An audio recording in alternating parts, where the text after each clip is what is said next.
leaked Well, from Mark Epstein to Jeffrey, asking if Mark?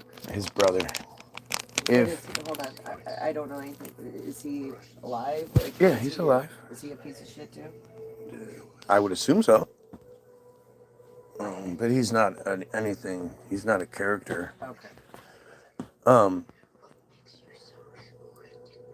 the email says, "Does Putin still have the pictures of Trump blowing Bubba?" Well, Clinton's nickname was Bubba, but he's come out and specified that it wasn't Bubba. The Bubba that they're referring to is not Bill Clinton. Who? We don't know, but it's not Bill Clinton. Okay, crazy. Crazy. But I think there's a more important. I know it seems weird. Like, obviously, nobody's more famous than Trump, and the Epstein bullshit is you know the scandal of forever and the biggest real distraction that we have.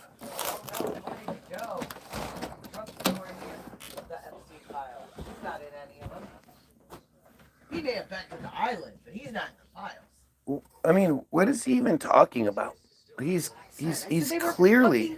He turned him in. What do you mean? He turned him in. If he was in the files, he wouldn't have turned him in. Like, no. He didn't Epstein turn him in? Oh, it's well documented that Epstein, or that Trump was the one that turned Epstein in.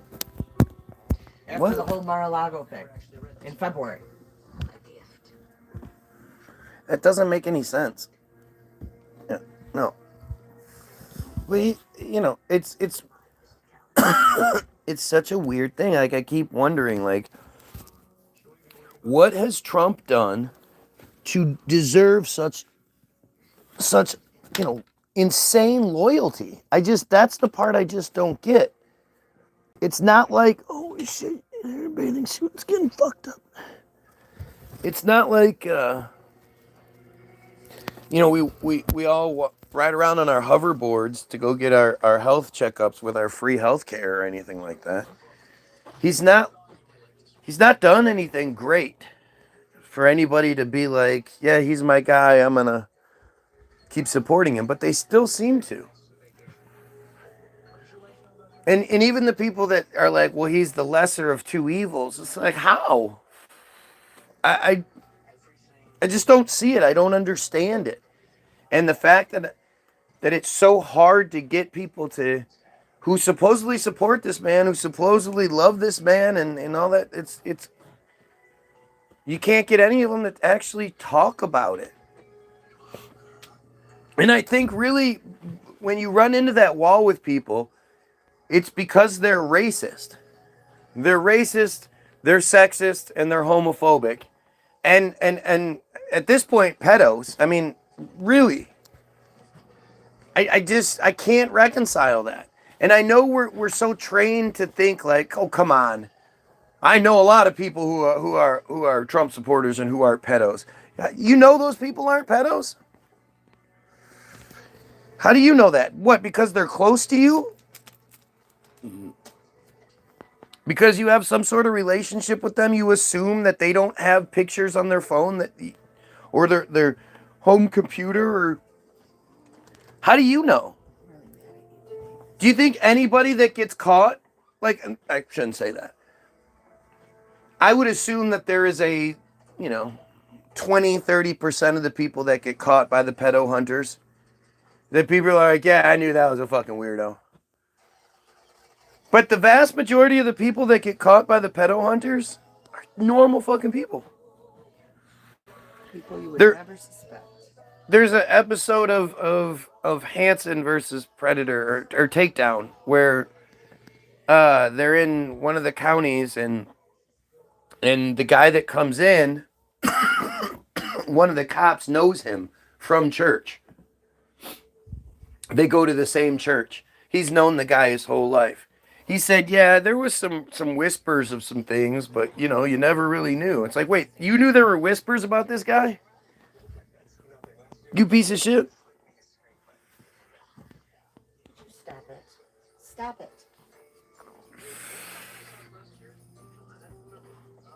But like you it's I guess it's just more arrogance. I really do.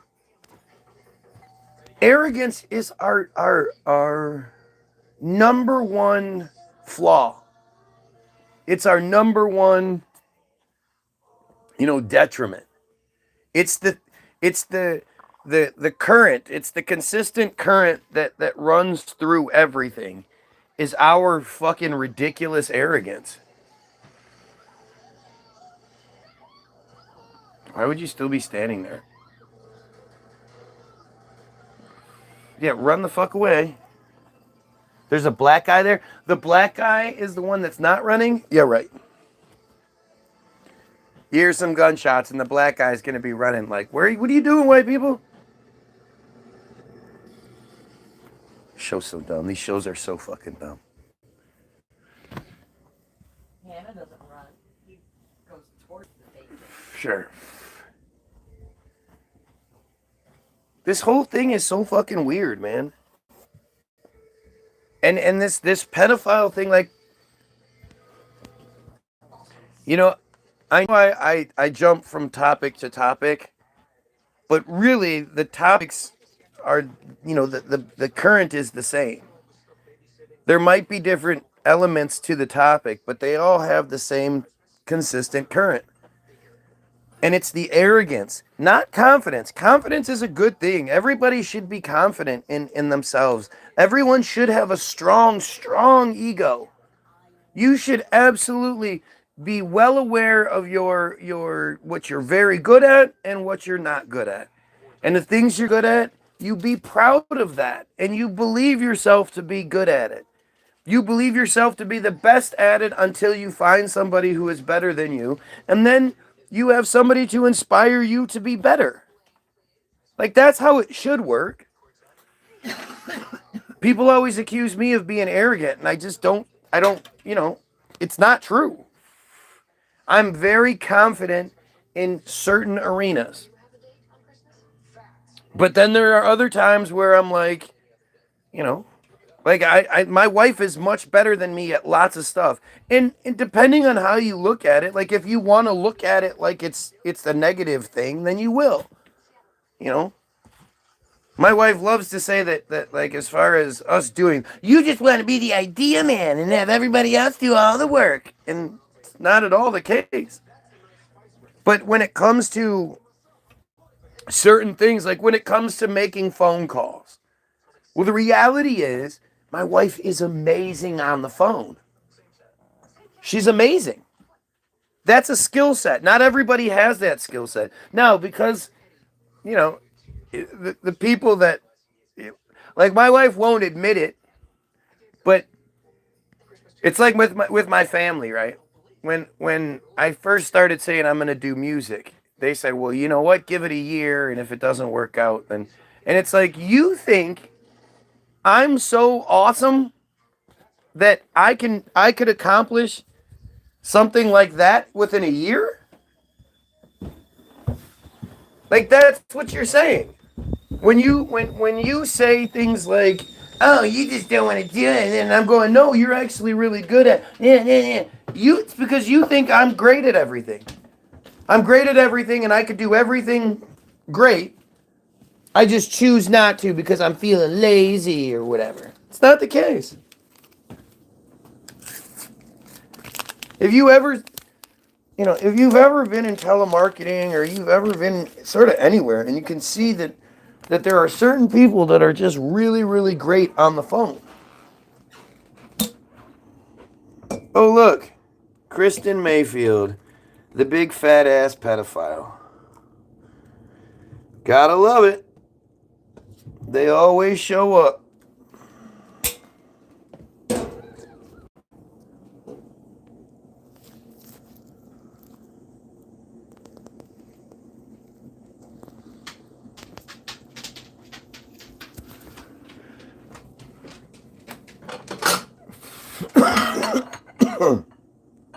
And it's that stupid shit right there. Denier of everything. Denier of everything. I don't deny you being a pedo. I don't deny that there's a huge pedo problem. I don't deny that there's a genocide going on. I don't deny that there's a friar conspiracy that controls the world and keeps us fucking slaves like they like us. I don't deny those things.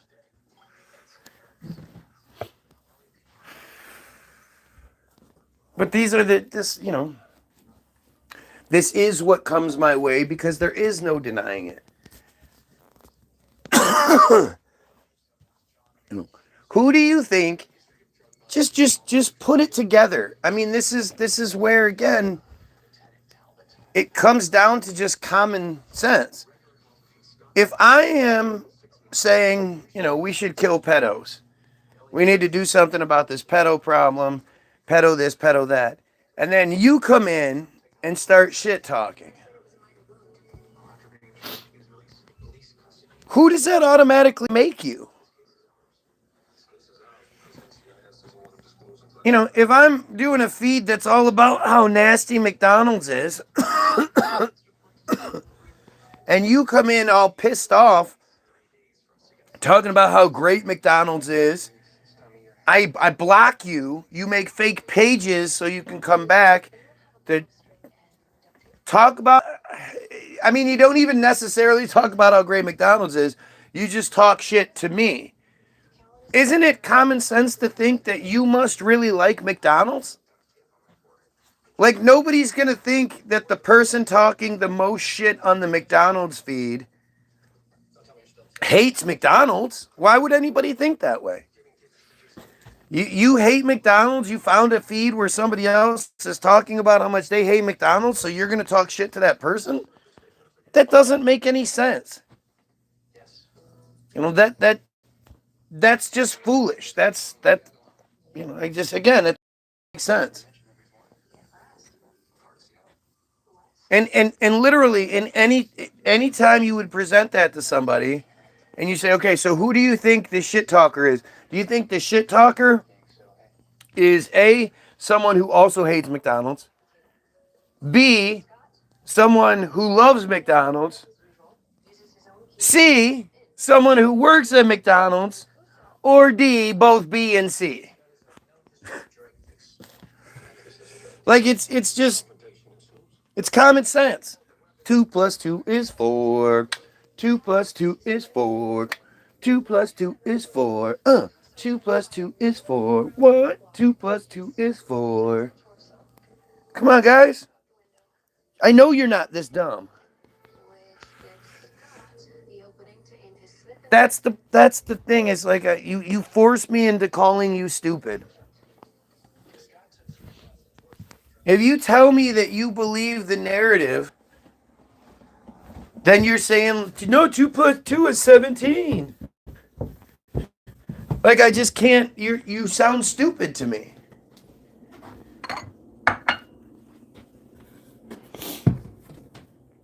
Why would anybody continue to believe the narrative? But that's where the Ian Carrolls come in, right?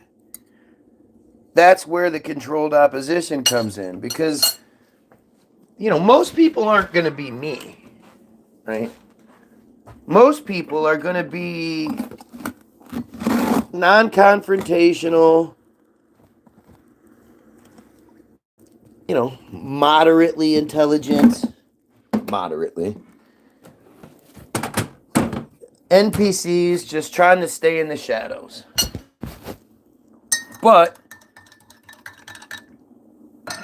they're decent people, right? They're the type of people that help other people. They're the type of people that help animals. They're decent people, good people in a lot of cases. And so they have this innate sense of right and wrong, and a need to do the right thing. A need to follow, for sure. We're all programmed with this huge need to follow. But inherently, the majority of us are good. We're not friars. We haven't been raised in the friar system where we're told, we're chosen by God. Everything we do is great. And gotta rape those children kind of shit.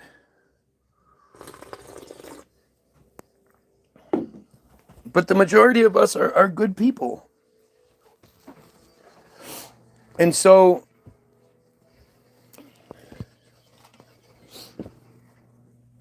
even though, we're presented with the narrative and the alternative, the consequences, you don't follow the narrative, you're going to get made fun of. You're going to get ostracized. Your family's not going to like you. All these things. You still, the majority of us still go, well, yeah, but I can't support genocide. You're showing me horrendous imagery. If you want me to support this, you can't keep showing me this imagery. So people get in this weird spot where, where they don't trust the system.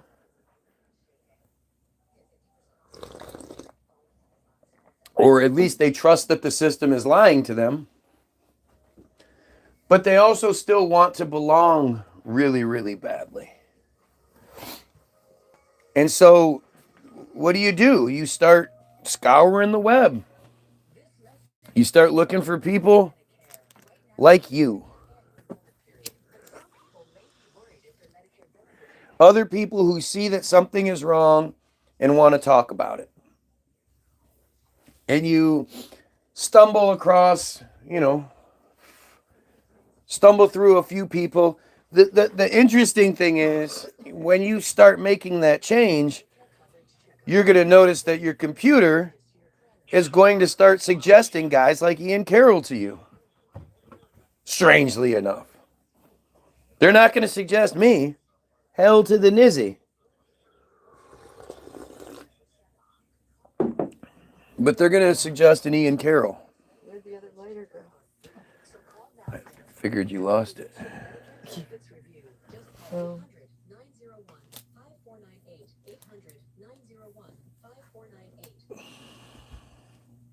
This message is for everyone on Medicare. Right now is the Medicare enrollment period, and some people may be worried if their Medicare benefits will be impacted by changes coming. That must be, maybe it's downstairs or something. I don't know. And so you're the majority of us are not leaders. The leader is the loneliest place to be. When you're the successful leader, yeah, that's great. But when you're leading the charge and you're talking about things before everybody else is, that can be a lonely place. And so, you get,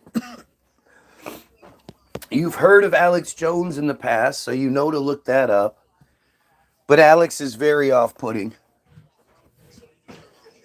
And so it's going to suggest to you Ian Carroll. And as soon as you come across Ian Carroll, you're like, yes, this is that guy. He's really well-spoken. He's smiling. He's, he's informative. He seems to know what he's talking about. And he's saying all the things that you're thinking. Hey, yeah, this Israel stuff is really fucked up. And yeah, why do all the CEOs? Why are they all the CEOs?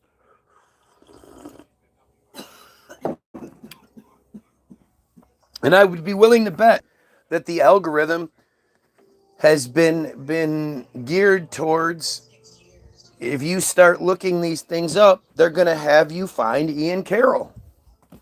You're going to find Candace Owens. You're going to find Nick Fuentes. You're going to find Dan Blazarian. They're going to have you find these things definitely easier than you're going to find me.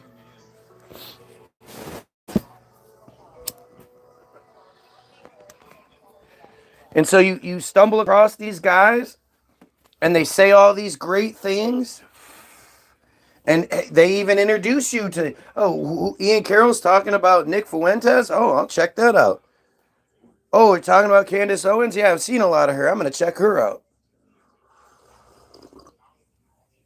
Yeah, the bad guys in Israel. Israel. She doesn't have a speech impediment. Why the fuck does she say it like that? Israel. And when you come across these people who aren't Alex Jones, who aren't, the world is fucking falling apart, the globalists are blah, blah, blah, blah, blah, blah, blah, blah, you know, it's not like that. It's not an assault. Ian Carroll's like, hey, buddy, hey, did you notice this? I noticed this too, buddy. Let me inform you on some stuff, buddy. Hey, buddy. And you just lap that shit up. And you know, when you start looking into some of the stuff Ian Carroll's talking about, you're going to find it's all true. He's right. And you've already been seasoned with your Christian bullshit your whole life.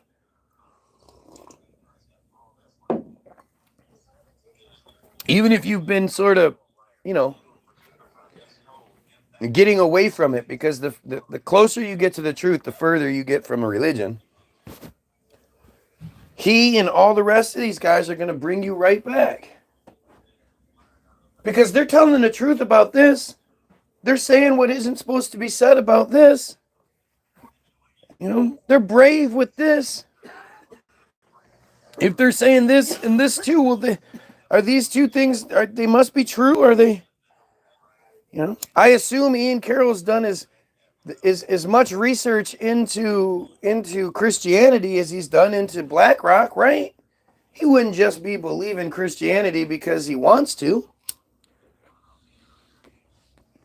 He wouldn't be believing Christianity just because that's what he's supposed to do. That's a very good Alex Jones impersonation. It is. I remember it very well, right? Alex Jones was always kind of off-putting to me. He seemed like just your average racist, you know? Yes, he has a black guy on his show, but it doesn't mean shit. That means he's trying not to look racist. But it had to be like 2009-ish, 8 maybe, I don't know. But he was talking about how there's this global collapse coming. You need to pull your money out of the banks and put it in the mattresses and blah, blah, blah. Like, you know, he was saying all this shit. And I had always sort of felt like he was a warmongering fear propagator. But it rang true. Something about it just scared me. And I told my mother-in-law, I said, you know, I know this might sound weird, but you might want to pull your money out of the bank. Some people are saying there's a collapse coming soon, and you know, and when that happens, you won't be able to get your money out. So you might just want to pull your money out of the bank. And of course, that didn't happen. And I end up looking like a fucking jackass to my mother-in-law. And validating all of her shit. And I just thought, man, it changed the way I viewed Alex. It changed how I saw him. And I think The Obama Deception is a great movie. You should watch it. I think Alex Jones has put out some good stuff. I think all the Bohemian Grove shit is fake. Like not Bohemian Grove being fake and all that, but I think the access that he had was fake. I think that whole thing was a setup. Constant rush of adrenaline.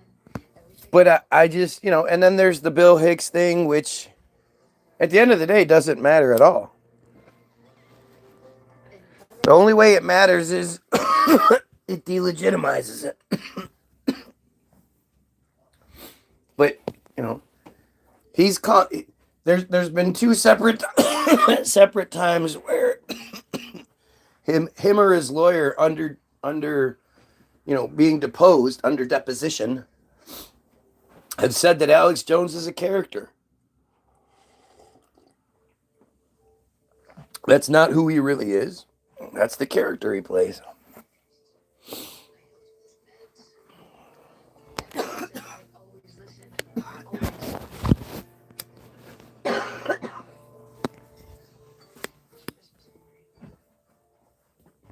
And so, when you're presented with an Ian Carroll, who is in good shape, he's an ugly guy, but he's not, but he is, but he's not, but he is. And like I say, he has the two-face. Let's see what the fat girl thinks. Let me take you back to the house. Being there might help you remember what happened last night.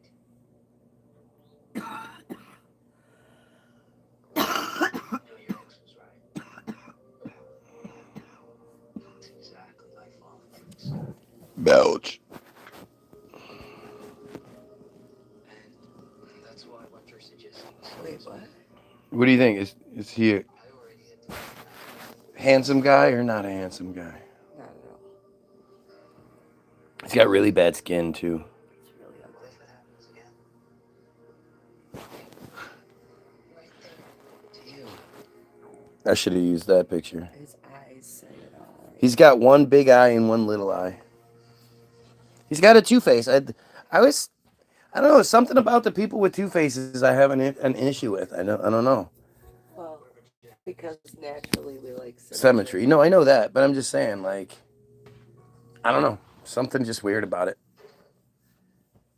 But again, you're presented with, instead of old Alex Jones, you've got Nick Fuentes, who talks like this and who is clearly a band geek. And you have there are so many people out there now. I list off the same few all the time because I don't watch other truthers. I don't get my information from other people who I mean, I do in some regards, but for the most part, I do my own research. And usually I like doing the research live with you guys so you guys can see the process. So you can see that there's no fuckery going on. It's the way it works out. Is that when you're putting that out here?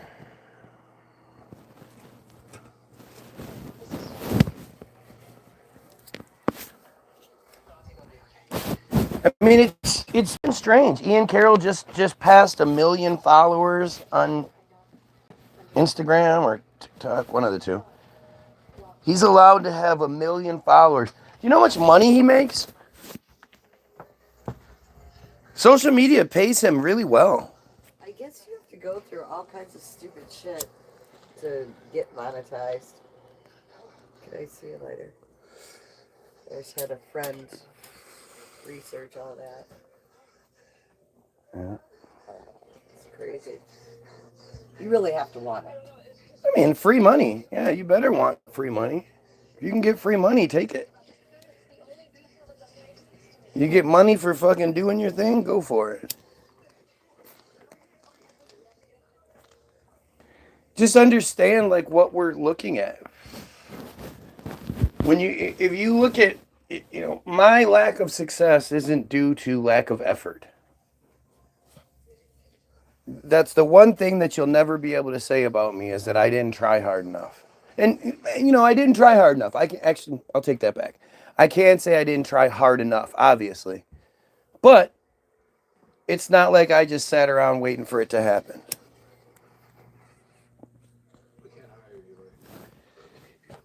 And when you look at what I've been doing and saying for the last 10 years alone, it goes much further than that. But if you look at it in little 10-year windows, go back to 2015, I was allowed phenomenal success at the beginning. I was allowed, a meteoric rise. Before you could go live, I would post videos of me just doing this, but talking. And those videos would get 3, 4, 5, 8,000 views. No problem. Talking about chemtrails, talking about whatever. My friend count went from a couple hundred to the 5,000 limit in a few short months. I was invited on all sorts of podcasts. Like there have been multiple times where I've been a guest on a podcast.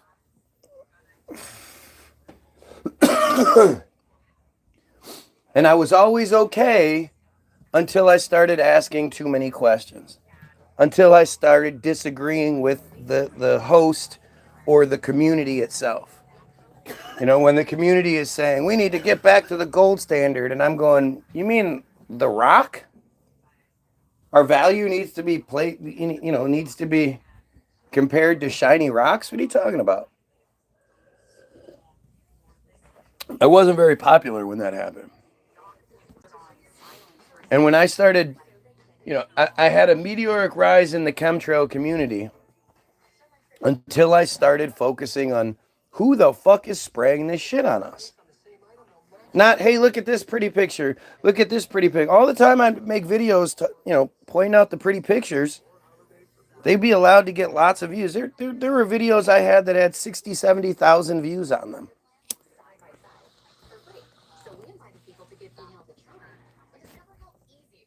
There was one I made at the supermarket up the road where it was just these lines in the sky. I was watching them as they were just getting dropped. It was the craziest shit in the midst of a crazy time. 2015, 2016 were the worst years of chemtrails that I've seen.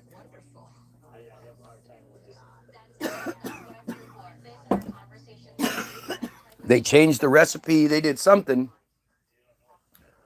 But it 2016 was the culmination of it. 14, 15, and 16 were just nuts. There was a buildup. I watched it for years. And then 14, 15, and 16 are when we were getting daily halos, rainbows, all kinds of crazy shit that we just shouldn't have been getting.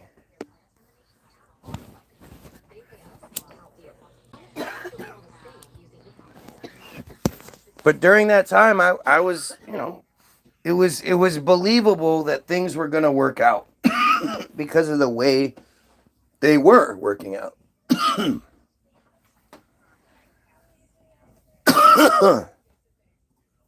But like, think about shit like the Jesse Hall show. I'd love to talk to Jesse Hall today.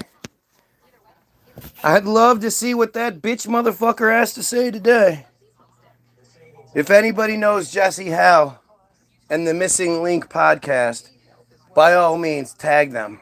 Tell them to come check it out. Ask him why he's so scared of me.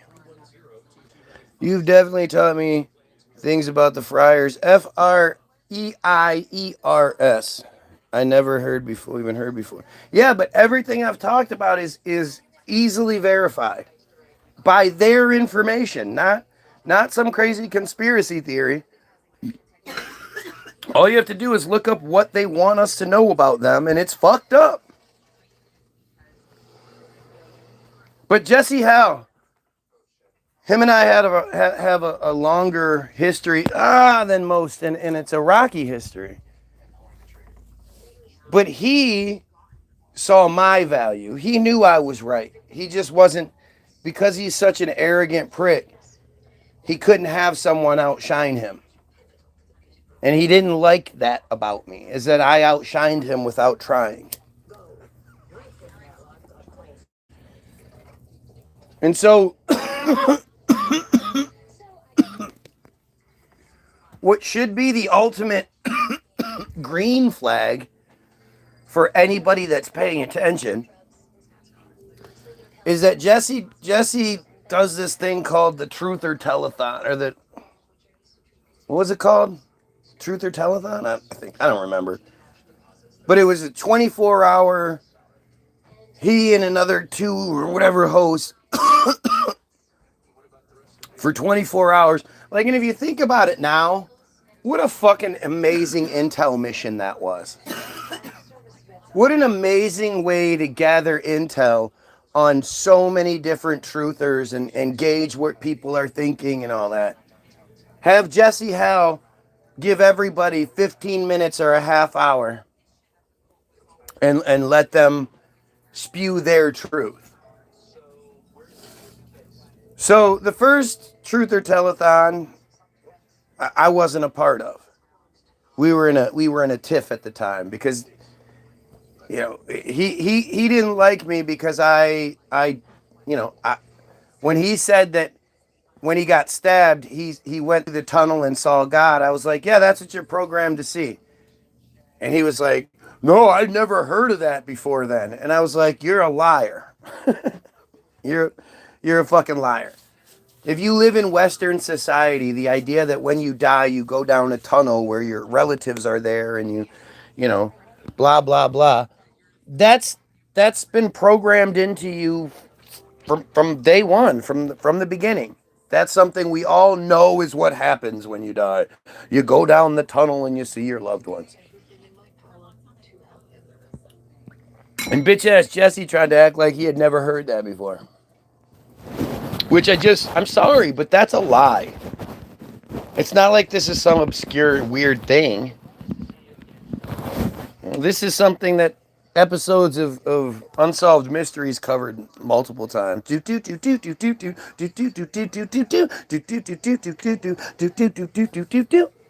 I was little, that used to cause me anxiety. Hearing that theme song, because the shit they would talk about sometimes would freak me out.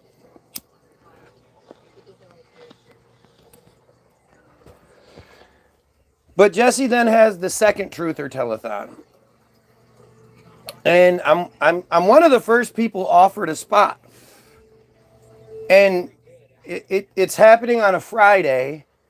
So me being the advantageous prick I am, I'm like, fucking hey, give me 8 o'clock. I want the prime spot.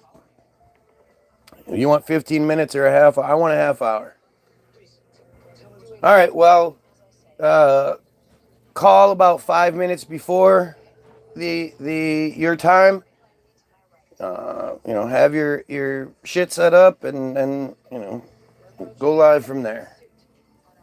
And I know the drill. So it's not my first fucking podcast. So I call 5 minutes beforehand, and the guy in front of me, like, we're in the middle of COVID at this point. Like, shit's a little weird.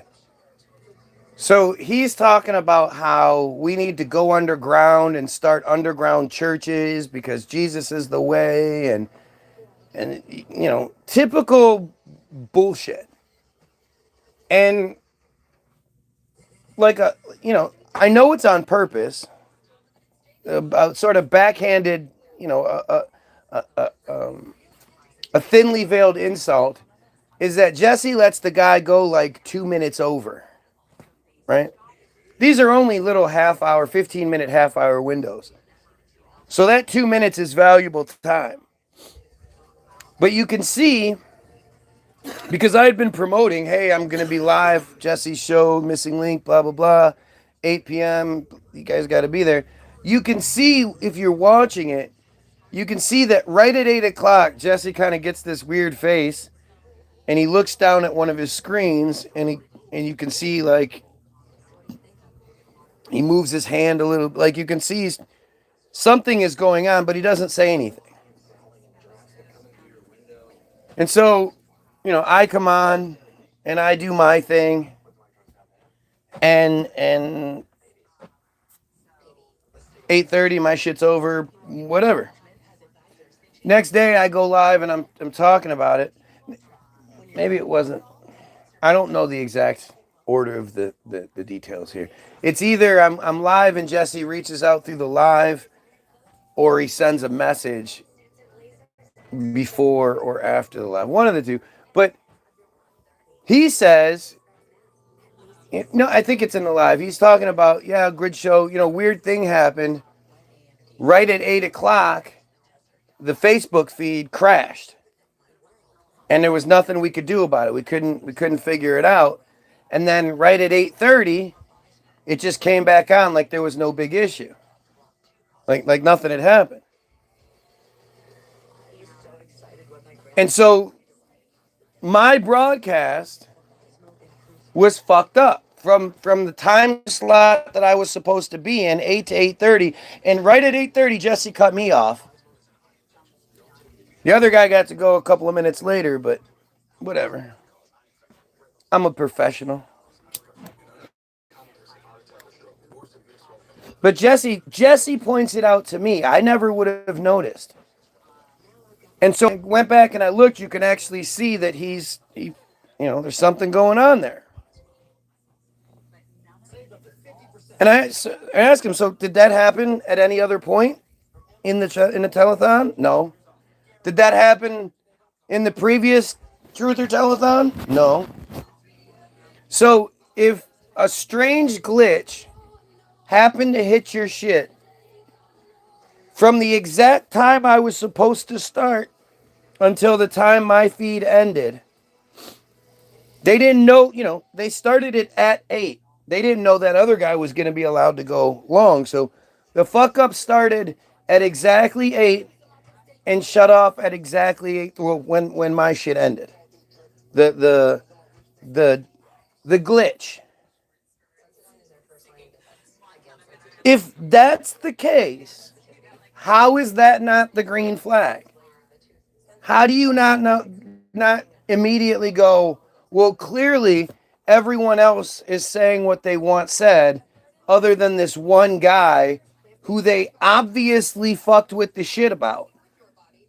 Like, this is that thing. If I told you this story about someone else, if I told my wife this story about somebody else, she'd be like, holy shit, that's really weird. Wow, blah, blah, blah, blah, blah.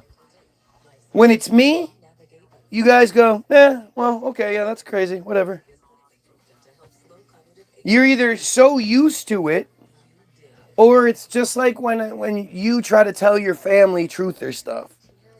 And because you have this previous relationship, like my wife can't see me as that guy.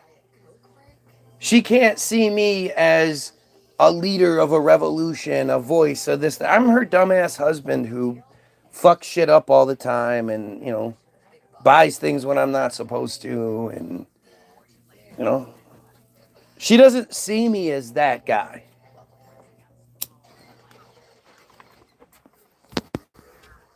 But, I mean, if you really just step back and look at it, is that not the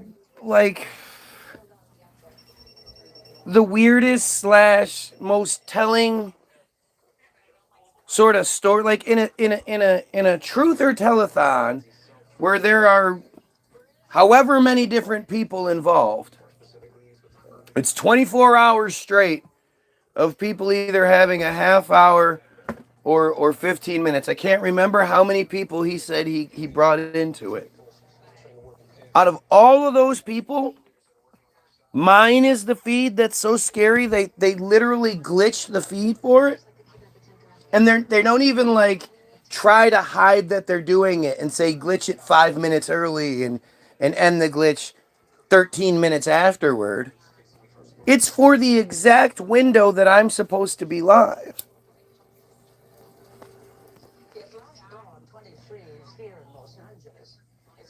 I mean, other than the system coming out and with a signed letter being like, I, Donald Trump, do solemnly swear we are spending money and resources trying to censor Guy Williams because we're scared of what he does. Other than that, what could be more obvious? What does that tell you? That tells me that I must be doing something right. They sure do like your jock. And Jesse, you know, Jesse is such a fucking bitch ass coward agent. Jesse Hal? Yeah. Possibly, he just couldn't handle it. Me pointing that out to him bothered him. And I pointed out, like, dude, when you look at me, I go live, I have 6 people watching me. How come when I go live on your show, it's one of the highest rated, the highest viewed shows of all of them? How come on your show, I have people in the comments, the comment section is blowing up and people are saying things like, guy banned me 10 years ago, but blah, blah, blah, blah, blah. And I go, so wait. You're saying I banned you 10 years ago and you're still here? Still trying. Like you don't realize how stupid you sound by saying that. Right? You think it makes me look bad, like I'm a pussy because I banned you or some shit. I banned you 10 years ago and you're still here? What kind of weirdo stalker shit is that? But I Jesse starts getting weird, right? And because I always associate, like, he's a dumbass Christian for some reason. And so there was something, somehow I brought up something about the friars controlling things. And he was like, well, here, you got to watch this guy. This guy will answer all the questions. So because it's Jesse, I'm like, all right, normally I wouldn't just watch something because somebody says to watch it, but all right, let's check out what you have. So it's this video of this hippie guy who he's telling the narrative as if the narrative is true and there's no possibility that maybe it's all a lie. And he's pushing, like, it's a really difficult watch, especially since every couple of minutes he's stopping to be like, and you are the light. You have the light inside you, and you're a child of Jesus, and like just the weirdest shit. That's creepy. So after like 10 minutes, I just can't.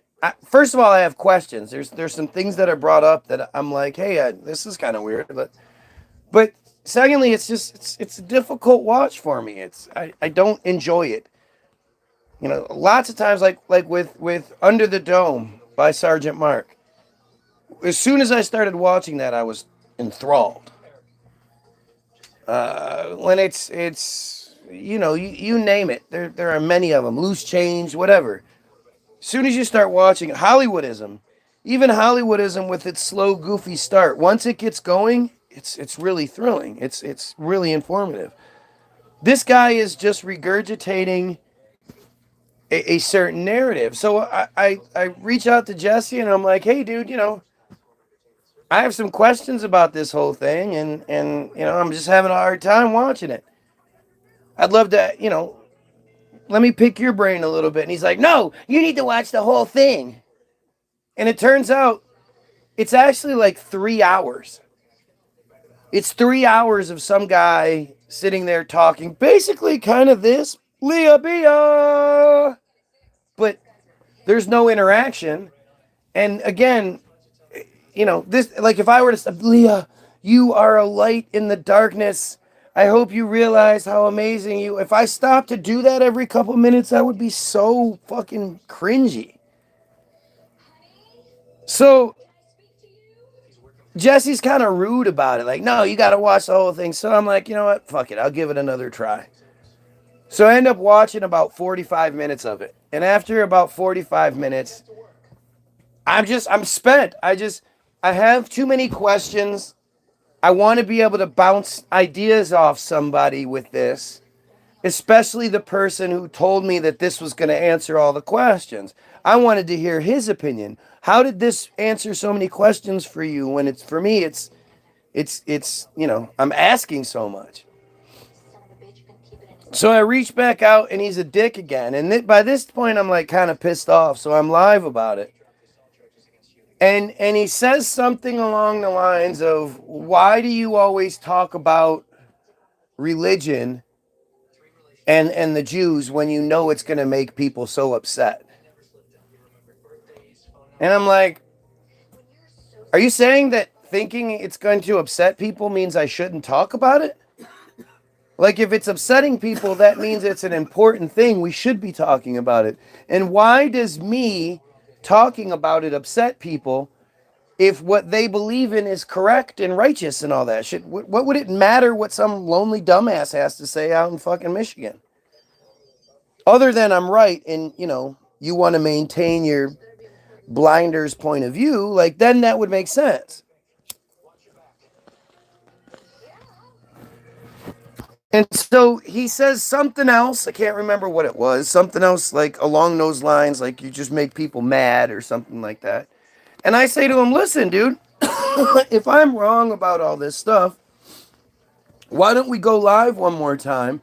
And instead of you being the good host, why don't we have some sort of debate? I'll make my side that the Jays are the bad guys and religion isn't real and blah blah blah. And you and I will have an intelligent, respectful debate on the topic. You would think like that would be a good, if anything, if you're the host of a radio show and you could get some pompous jerk like me on your show and make them look bad by showing off your intelligence, why wouldn't you do that? But of course, Jesse's bitch ass blocks me. He blocks me. And I just, and I ask people, if you know Jesse, reach out to him. Ask him why he's such a coward. Ask him why he's such a piece of shit. He's a piece of shit. He's a fake truther. He's an agent. That dude lives an amazing life. That dude has way too much money. For what? What's he do? Oh, he happens to have the rich parents story? God, that's convenient.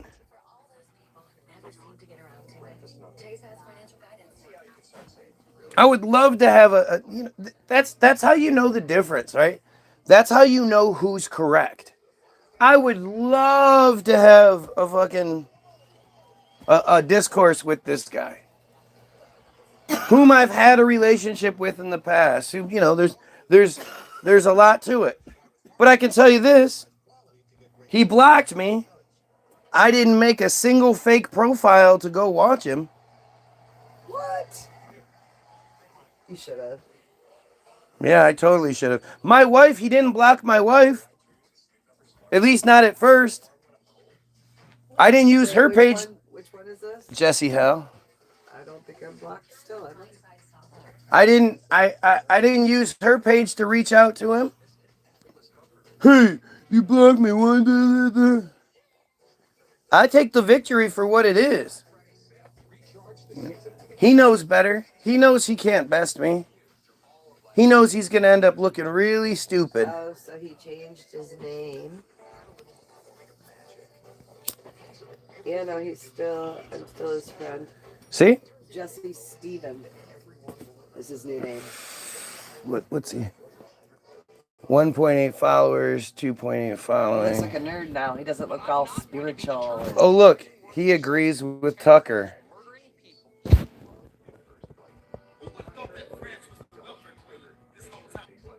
Oh, look. Look, 2 days ago, look who he's sharing. Go figure, Jesse is sharing Ian Carroll. That's a very interesting video. I'm not saying that video is wrong or anything. I'm saying, what do you think controlled opposition looks like? It looks like he's rebranded himself. Hold on. He's a clown. He is a fake person. He's not who you think he is. You know, this is crazy.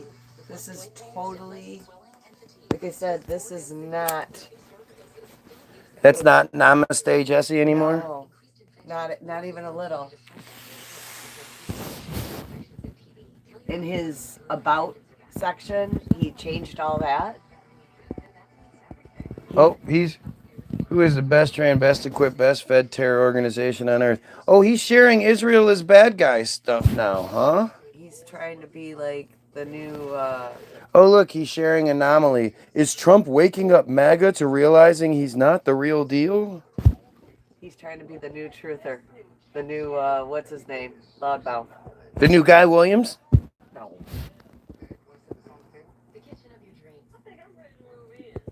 There's only one guy, Williams. Interesting, man. Interesting. Like, I just, if you guys know him, if you know him, reach out. Ask him why he's so scared of me.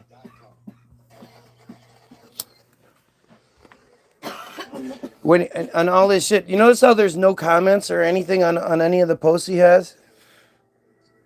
I'm looking at his pictures. Look, there's nothing on any of them. Wait, let me just see something real quick. Like, you just go to his, I'm sorry, just look at his pictures. His shit has 1 comment, 1 like, 3 likes, 1 comment, 4 likes, 1 share. Nothing. 5 likes. Where did all his likes and shit go? Where did his popularity go? He doesn't have live feeds and shit either, like he used to.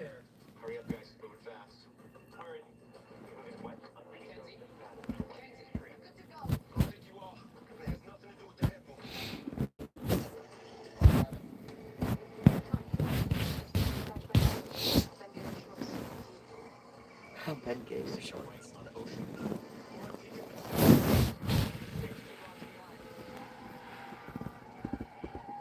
Missing Link podcast. Is this him? Nope, this isn't him. Where did his podcast go? Oh, there it is. Missing link. Oh, so it is this page. 3 days ago, it has 6 viewers. He has 86 friends now. Wow. What the fuck happened? I don't know. Like I said, he looks like a square now. This missing link page is Dead.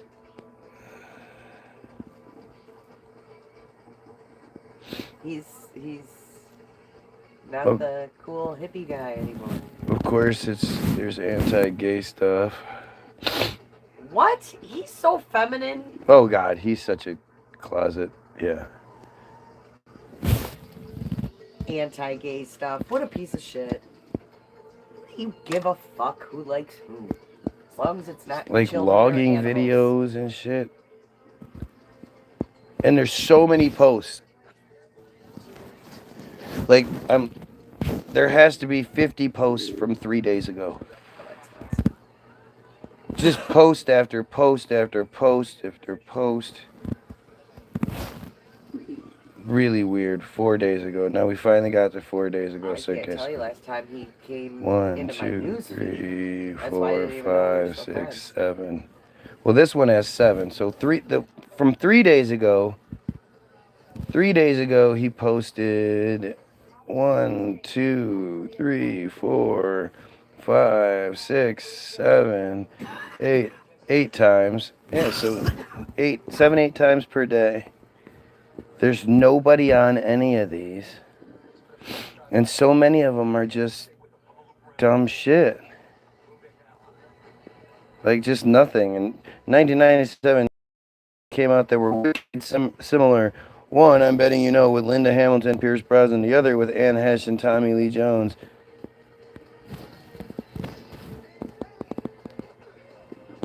I'm betting, or both of these films came out in 1998, but I'm betting you know more about one than the other.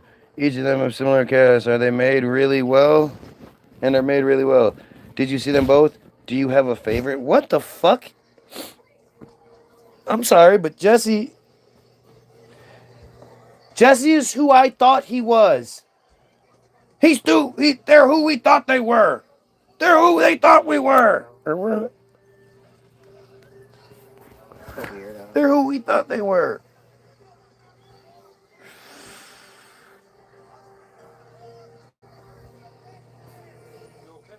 He's a rotten piece of shit. And I told you guys that from the jump. And what he did to me just proved it even more. And now you can see it.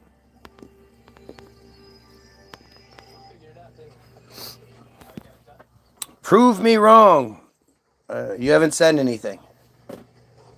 Nothing to prove wrong yet. And why don't you prove something I'm saying that's wrong? Because I'm doing the feed.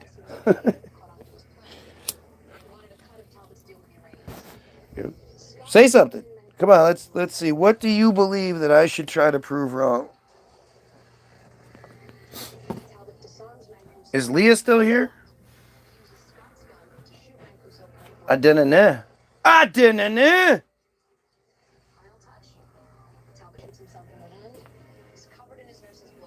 God, it's so weird. The funny thing is about Jesse House. So there was this this broad, when I first started going live on YouTube, this broad, what was her name? Oh, I can't remember. She was somebody that was apparently like a long-standing watcher of mine that I didn't remember or something. What was the name of that psycho broad? Which one? Aliens were coming. She was the total nerd with the straight black bangs, and you used to listen to her show. It just drove me nuts. Oh, you don't remember? I am the... Oh, that weird old lady? Oh, my God. Yeah, I don't know what happened to her. She was the real president of the United States? Yes. Like, she was a strange cat. Oh, she was mentally ill. Yeah. But, what was I saying? I don't remember what I was saying. She was fucking me up. She always does. Stirring up these old fucking weirdos. Sorry. It's crazy. It's been crazy. You know, the one thing that you can say about me that you can't say about so many of these people is I've been consistent. Just the whole Jeremy thing. Oh, manipulator. Right. So when I first started, this broad was on here, and she was like all in agreement, but then the trans stuff came up, and she was one of these dumbass people who believes that all of the men in Hollywood are really women and all of the women are really men. And she was saying that she teaches people how to be able to identify people that used to be or that are really men. Like she was talking about how she was about to be a guest on Jesse's show. And I was like, oh, well, ask him about this, ask him about that. Because I started going live like right after the last thing happened with Jesse. And of course, she was just some weird coward who you know, when you start, instead of just believing what these people say, you start asking them questions. Like, it's strange to me. I don't ever expect that I'm going to tell you guys something that goes against the grain and you're not going to have any questions. Like, I don't ever expect anybody to just believe me. When I tell my wife something at this point, I'm like, you know, hey, you know that they have their own ambulance service and police service and whatnot. And she's like looking at me kind of strange going, yeah, okay. I'm ready. I have the phone like, all right, let me show you. Let me read this to you. Because I know what I'm saying is not standard. Well, and the funny part is like, you know, it used to be like, there's no way, it's not true. And now, like, I may say that, but it's only like I already know what he's telling me is true because I already know he's done his homework and he's found the information. I just really Don't want it to be true. Right. So it's like A defense my mechanism. human decency resisting the premise of something like that actually being allowed to occur. And that's a really brilliant insight. Because I think a lot of you do the same thing. You just don't want to believe that that could actually be okay to happen. It's okay, and it's so obvious, and it's so diabolical, but also like insulting. Like it's in your face. Like, what are you gonna do about it? No way they'd fucking do that. Are you kidding me? Right, and then have the act like we're the bad guys if we even talk about it. Well, if it's not a bad thing, then why can't we talk about it? Why isn't it more commonplace? But like she said, she knows I'm not just gonna say something stupid that's gonna let me get fucking look like an idiot. If I'm gonna make the claim, it's because I've looked into it. She still resists over after all this time is exactly that. It's that human sort of. It's a defense mechanism. It's self-preservation. Because the more I chip away at that illusion, the more the picture emerges that we are just slaves. And that there is this conspiracy to not only control us, but keep us down. Prevent us from living the lives we should be living. Which is, when you start to think like, can I even fix it? If it's this much? It's this powerful? Like, it's all designed to work that way, to be psychological warfare and attack your sensibilities and your decency and, the whole idea of the genocide that's taking place. You just don't want to, because you couldn't do it. If you were the person in charge and he was like, all right, Captain, do we go ahead and fucking drop bombs on all these civilian people and then go through their city and execute them and rape them and do all that shit as we see fit? None of you are going to go, yeah, do that. Especially when you look at it like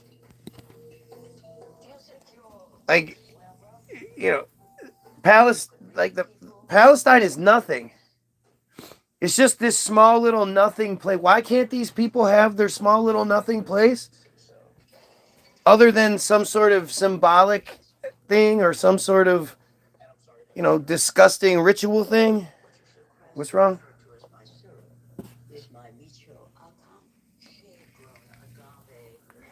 Oh, she's pissed. Finding Bubba. Coop just posted a video called Finding Bubba. Because who this Bubba character is probably a thing we should all be axing ourselves. Let's see. We'll look up Coop. That's not the right Coop. That's the right Coop.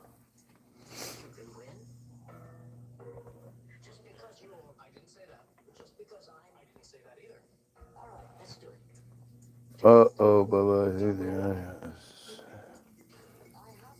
Okay, so that's a different thing. Well, I guess not. I don't know what that was then. Something just posted. I just got a notification for it. CIA agent, IA agent, Finding Bubba. What the fuck is it? Finding Bubba. Shorts. Oh, this is it.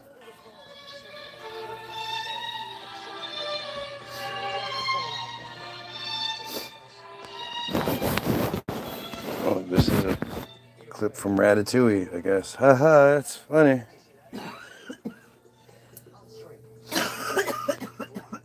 Yeah, this guy. This guy is the guy that's making all these videos out of the blue. He's just suddenly making all these amazing conspiracy videos. Yeah. Where do you think that comes from?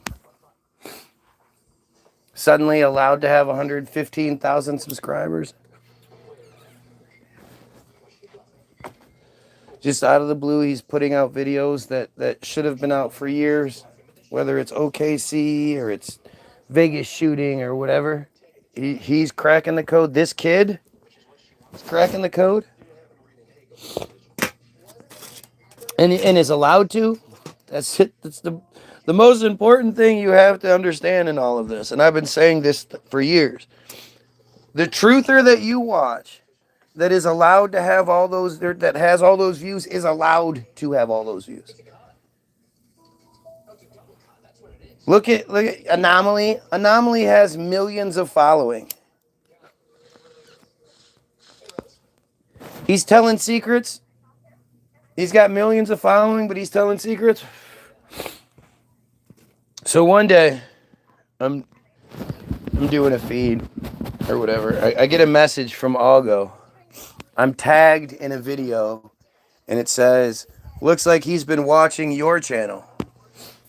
And so I look at the feed, and it's Anomaly doing a live feed, whatever, about the 60 Minutes interview with Dr. David Sencer regarding the 1976 swine flu vaccination program. And he's doing this video about a video that I had been showing you guys for years at this point. I showed you guys the video many years before. And then when COVID hit, I immediately was like, hey, remember this video? And I showed you guys the video of it. And I talked all about, like, you know, that's one of the videos that I made that YouTube didn't like. When I went through the whole 1976 swine flu vaccination program, who Dr. David Sencer was, like a whole bunch of shit where literally I'm literally reading the factual information, the narrative that the system wants us to have, and YouTube didn't like it. I highly suggest you spend a couple of hours reading through the Wikipedia page for the 1976 swine flu, and then the subsequent vaccination program and Dr. David Sencer. There's a lot of pieces to it, but it's very informative. Very informative. But I get this message from Algo, and I don't even see post. I don't even see the video. I just see the post, and I can see from the picture what Anomaly looks like. And the video has like 500,000 views on it and 100,000 shares, and you know, all this bullshit. So I think to myself, gee, why is this guy allowed to do the same video I'm doing years later and it get hundreds of thousands of views? What do you think the difference is, guy? And looking at the picture, I was like, this guy really looks like he wants to be Jesus. I bet you he's a Christian. I bet you at the end of the day, he's a big old Christian. And so I go to his page, and at the time, it showed me his #1 most watched video at the time. That was the first video. And at the time, and that video was Why I Believe in God. It was a little 3-minute video. And I was like, well, there you go. So I wanted to see, because it was only 3 minutes. I thought, oh, okay, I'll check this out. Noticing the guy has, at the time, 1.9 million following, Fox News correspondent, blah, blah, blah. So I watched this video, Why I Believe in God. And he starts out by saying how, you know, he used to be an atheist, and he used to like to just pick fights with people, just to pick fights with people about it. And he would say things, this, that, and the other. But eventually, you know, he started to notice things like sunsets and nature, and how nature is just too beautiful to be accidental. There has to be a divine quality behind sunsets because they're just too beautiful. And I'm like, wait, what? And then he starts going, and it basically comes down to a chicken and the egg situation. Because atheists believe that something can't come from nothing. And I know there's the argument about what became before God, but and he mentions it, but he just skips right the fuck over it. Like the main contradiction in his entire video is going to be this. And because he mentions it, you'll leave the video thinking he answered it, but he didn't. But he goes, and I know atheists think that this, that, and but the reality is, what came first, the chicken or the egg? How can you have all of this just come from nothing and blah, blah, blah. And it was such an unbelievably stupid video that didn't actually answer anything. Like, I would have loved to known, you said you were an atheist and now you're a Christian. What was the specific moment where you went, I'm not going to go with common sense anymore. I'm not going to go with intelligence anymore. I'm going to have faith. He wouldn't go into that. He didn't talk about that. I'm telling you, this was only 3 minutes long. And I think, the last minute was like a guitar. He was playing guitar or some shit. It was like a song. But it was so typically, embarrassingly Christian, stupid, just dumbassery. And what you'll see 100% of the time, show me the video. Show me the video where Nick Fuentes talks to someone like me. Anomaly talks to someone like me. I hesitate in calling myself an atheist just because I don't like labels that they gave me. I prefer a guyinist. But, I've never seen these guys address the hypocrisy in their own bullshit. I'd love to ask Nick Fuentes, where's the proof?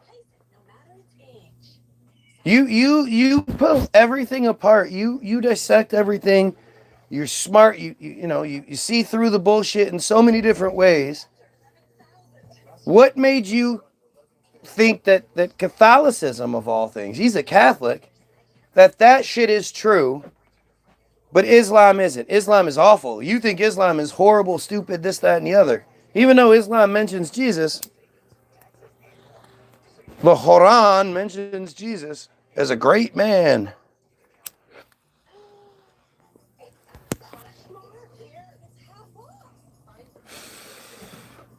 But you never see these guys questioned about that part. Do you guys not understand that the Judaism, the Israel that you're fighting so vehemently against, gave us Christianity to control us? Did you not realize that? By the way, if you're watching, please like, share, sub, help out. They censor the shit out of me. The only way we can get around that is by you guys doing it. So take 2 seconds, click share, share this on Facebook. If you need to, share it with the heading, "This guy's crazy, come tell him." Something. But just share it. Just help. I'm going to keep saying the things that I'm not supposed to say. You guys, all I ask of you is to help. And in doing so, I'll pay you. I pay you with free music. I pay you with free entertainment. Go get your free download, www.the-bilderberg-group.com. The link is in the description, along with lots of other links to amazing shit, to receipts out the ding-ding. I don't just say all this shit with no backing. Everything I talk about has backing, has a receipt. And the best part is, the receipt is from them. It's not some Alex Jones conspiracy. It's not some Ian Carroll fucking post. Every single thing I have shared in the description, every receipt I provide you, is something they want us to know. There's lots of Wikipedia links. Why? Because they control Wikipedia. You don't think so, do you? You think I'm lying, right? Do you know who Naftali Bennett is? Naftali Bennett is the former, at this point, Israeli Prime Minister from June of 2021 to June of 2022, where he then stepped down, at least theoretically, stepped down until November when Netanyahu was put back in charge. But back in 2010, when this video was created, he was just your run-of-the-mill, high-ranking Israeli agent. And this is from 2010, shortly after the original Gaza flotilla, where Ken O'Keefe emerged from. Because the whole Gaza flotilla thing that we have completely forgotten about, I just remembered it. I just went, oh, that's what we're being distracted from. The flotilla where Americans are being held hostage by Israel. And oh, yeah, forgot about that. 2010, a similar thing happened where like 7 or 8 ships, I can't remember what it was, tried to, maybe it's like 19 ships, I can't remember, big yachts, tried to breach the blockade that Israel has had around the Gaza Strip for much longer than October 7th. This is 2010. And at nighttime, at like 3 in the morning, Israel attacked and started boarding the ships. And apparently the ship Ken O'Keefe was on, he started fighting back. There was a melee ensued. And one Israeli soldier was apparently either killed or, so they say, whatever. But 9 of the 11 people on board were killed. 6 of which later found out to be killed execution style, meaning they were on their hands and knees, shot right to the head through the eyes.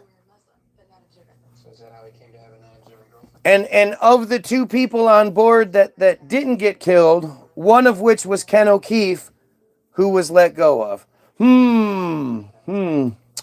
That's convenient. Israel later on, when it went to trial, Israel was found not guilty because they were defending themselves.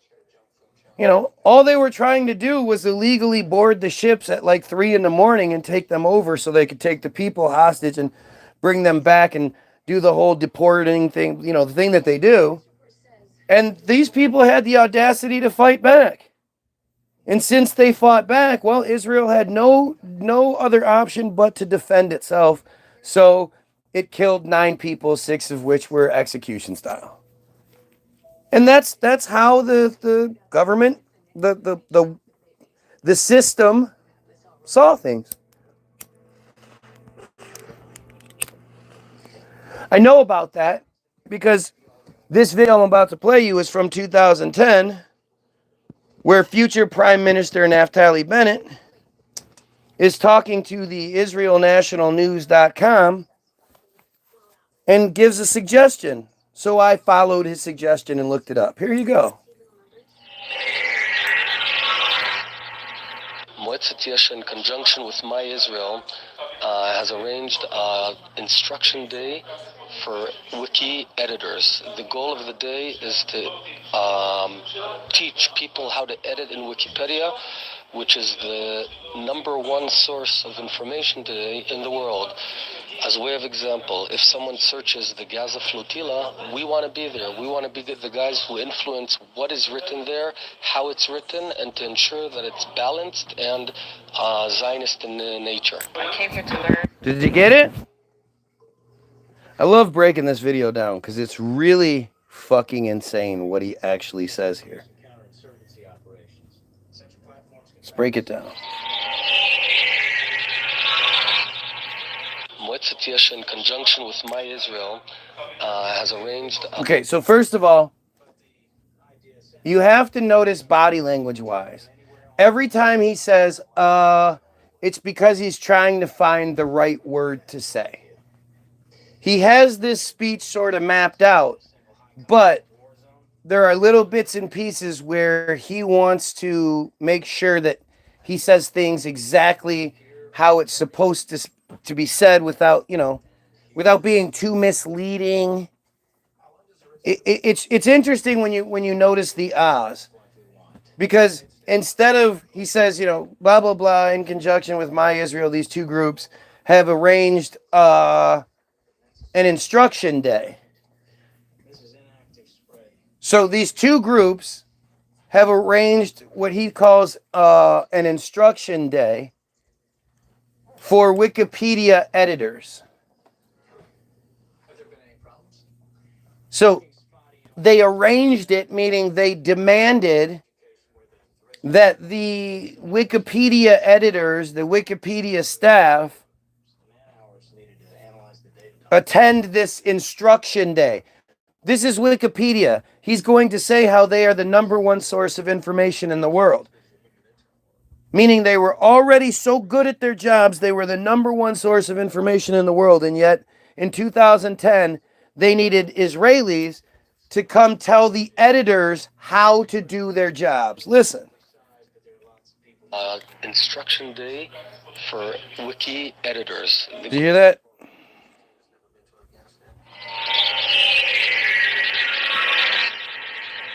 In conjunction with My Israel, has arranged instruction day for wiki editors. Okay, did you hear that? So you have the two ahs, because he's being careful not to say that the Israeli government demanded that Wikipedia undergo this training. Listen to how he just flows through the rest of it. The ahs are dead giveaways. Goal of the day is to teach people. The goal of the day is to teach people how to edit in Wikipedia. The goal of the day is to he's trying not to say to teach people, to threaten people that they should only allow Wikipedia entries that meet Israel's standards. I mean, just listen to the ahs. How to edit in Wikipedia, which is the...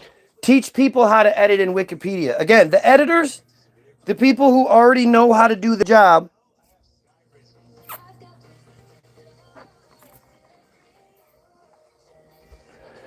they're there to teach them how to do it, because... Number one source of information today in the world. As a way of example, if someone searches the Gaza, we want to be there. We want to be the guys who influence what is written there, how it's written, and to ensure that it's balanced and Zionist in nature. Okay, so if someone searches the Gaza flotilla, teach people how to edit in Wikipedia, which is the number one source of information today in the world. Okay.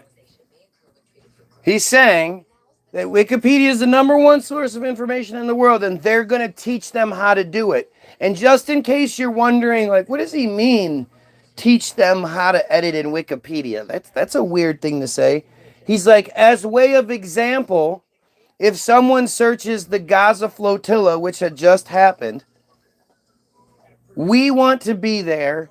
We want to be the guys that influence what is written, how it's written, and to ensure that it is balanced and Zionist in nature. That last is him going, fuck it. Instead of saying balanced and paints Israel in a favorable light or an honest light or a fair light or anything, he says, fuck it. Balanced and Zionist in nature. He's letting you know that they have taken over Wikipedia, and that everything that you read is considered balanced and Zionist in nature. So even the stuff that makes Israel not look as good, You have to understand that it's all by Israel approval. So that's the best way they could spin it, like without making Israel look as bad as it possibly could. They have to give some sort of narrative about the situation. So what they give you is the very best spin they could possibly come up with, and it still makes Israel look bad.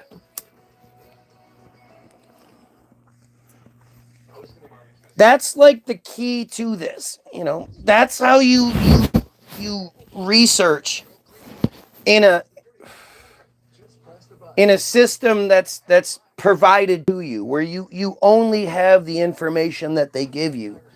You have to be able to decipher which is the truth and which isn't. And for me, when it's stuff that makes them look bad, knowing that it's the very best spin they could put on it, knowing they control the information that I have, and that this is their best attempt at making them look, you know, taking away culpability or just spinning it so they, you know, Israel doesn't look like the bad guy, and yet they still do. That's where you find your truth. That's where you find the piece that you're supposed to be looking at. Again, I think maybe my comment section is off. I don't know what's happening today. It seems like people are allowed to make 1 or 2 comments and then they're not, if they're even allowed to anymore. So if you're wondering why I'm not commenting, it's because not reading the comments, it's because the last comment I can see is the one that says, "Prove me wrong" by fake ass Brandon. Joined 5 months ago, has 3 subscribers.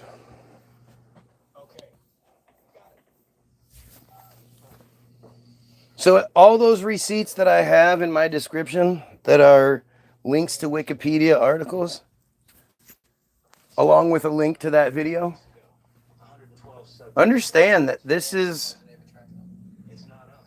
I'm not looking in deep dark holes, anti-Semitism holes, and I'm not looking where I'm not supposed to look. I'm looking where they want me to look. You know, Wikipedia is the official source. You use Wikipedia for your book report, it's okay. You know, this isn't there's no anti-Semitism group that sneaks onto Wikipedia and edits things to make Israel look bad. It's just not a thing. And I know a lot of you believe anybody can edit Wikipedia. You can't. If anybody could edit Wikipedia, that would be a death nail. Because all you'd have to do is go to any entry you wanted to, click edit, click select all, click delete, then click save, and all of that shit's gone. And you could just do that on page after page after page before Wikipedia would catch on, if that was the case. The illusion of being able to edit, oh look, we do fucking have a commenter. The illusion of being able to edit means you can make an edit, which is then sent to, if you're allowed to, which is then sent to the editing team who decides whether your post is balanced and Zionist or not. And if it is, they leave it up. If it isn't, it's removed. It's that simple. And that's only on the pages that you have the illusion that you can edit. There are plenty of pages that you can't edit, that are literally locked, so you can't edit it. The act.il page is literally locked. There is no editing anything. 12 years ago, 1 subscriber, gotcha.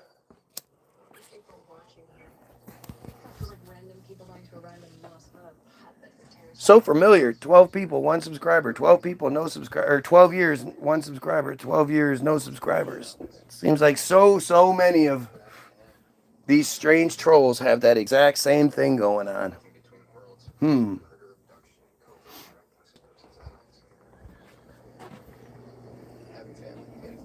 You know, the thing about the submarines, we did it yesterday. I blew the submarine argument apart. I've done it a couple of times in recent videos. And every time I do, all of the big shit talkers run away. They start talking about something else. They don't want to talk about submarines because they can't. They don't know anything about them. And either yesterday or the day before when I was talking about it, halfway through, I'm just like, what the fuck am I even doing? It doesn't matter. You know, the only way you're gonna question submarines is if you question it from the beginning and then try to prove yourself wrong. Go find whatever information you can to prove yourself wrong. If you can come up with a great presentation, you know, film it. Let me see it. Because I'm telling you, that's fucking dumb. The history of submarines is fucking dumb.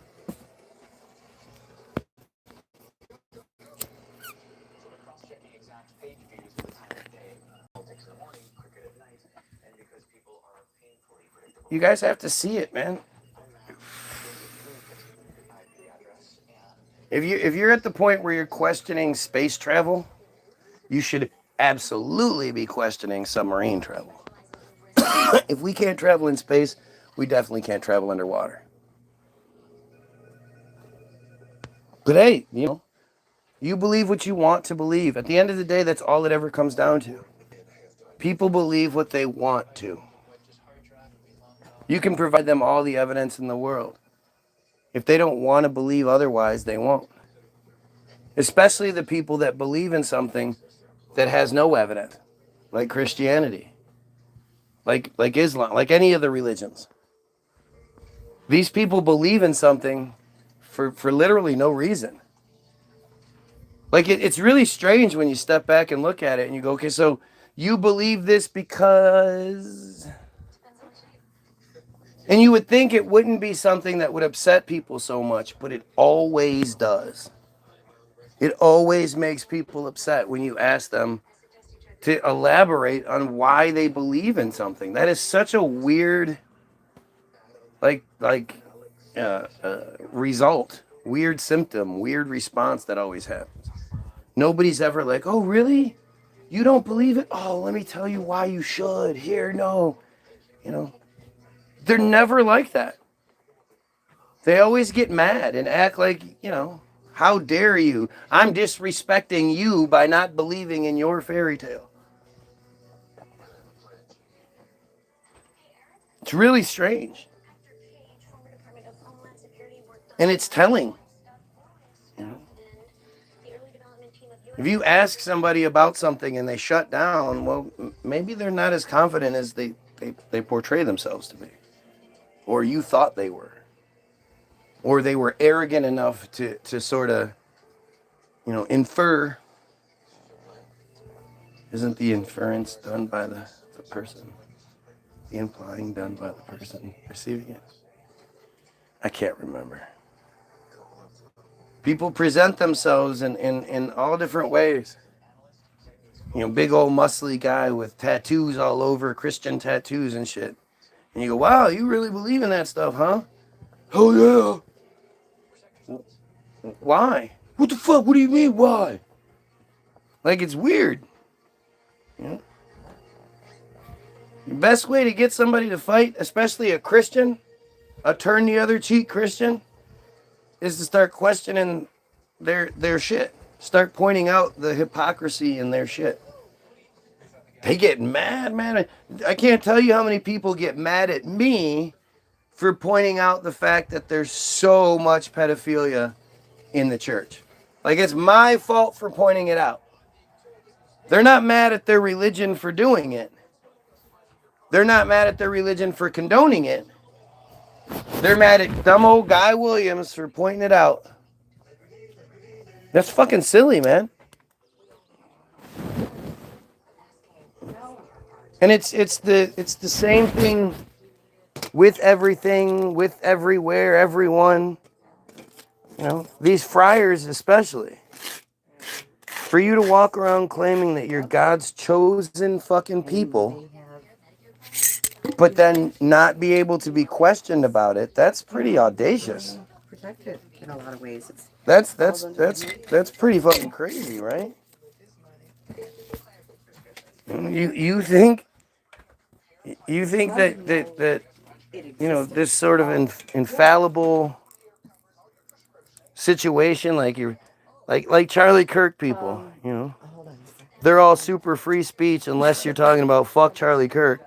I saw this great video of this group of black guys, like this group of big, scary, tough-looking black guys, and actually a bigger group of people, but led by a big group of black guys, walking through wherever, going, fuck Charlie Kirk, fuck Charlie Kirk. Like, just daring some of you know, because there's that video of that guy on the scooter or the Segway or whatever it was, a scooter, during the Charlie Kirk vigil that was screaming "fuck Charlie Kirk," and the fucking the people at the vigil beat the shit out of him.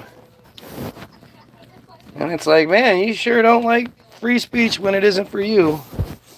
It's like anytime you see somebody with the "protect our religious freedoms" sign in their yard, you know that it's a Christian. You know that it's a Christian who's being told that their supremacy is no longer welcome. So, they're having a some sort of like Christian mural at the school or something along those lines is being taken down. And they're like, hey, what about us Christians? We're so important. It's so crazy how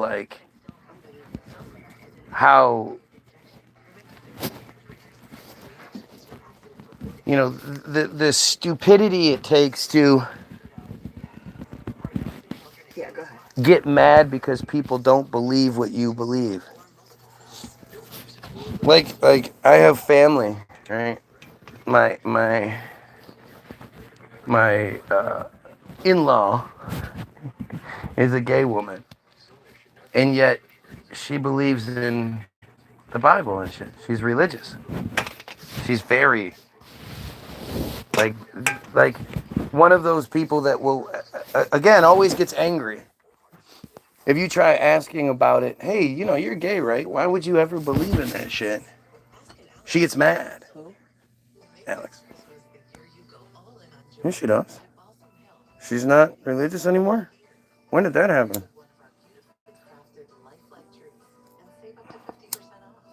When did that Which happen? is the complete opposite of my meeting. When did that happen? When did that happen? Because she was very religious for a long time. I didn't know that the change took place. Look, we have Jeffrey Steinberg,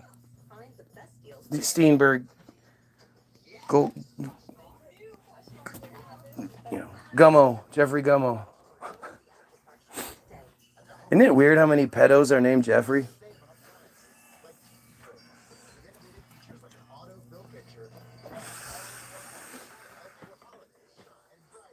But this is another prime example of exactly what I'm talking about. Yeah. Where instead of coming in and saying anything in any sort of support capacity, you're right, we do need to get rid of these pedos. We need to eliminate this, whatever, the inequality, the genocide, whatever it may be. And and they is that Tony? Tony has done it. It feels good. Yeah. But like there's a sickness. There's a problem. There's a house on fire. Are we just not supposed to talk about the house being on fire because, it's burnt for a religious ritual or some shit? Like, does that make sense to you? That's basically all we're being told over and over again, is to ignore what's going on because their cult says it's okay. Because their cult worshipers, and they What does that concern her? they follow that shit. Like it's just Outside of insane. school? It's insane.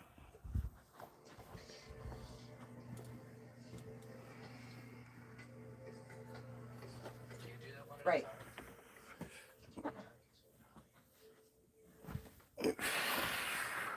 You know, this is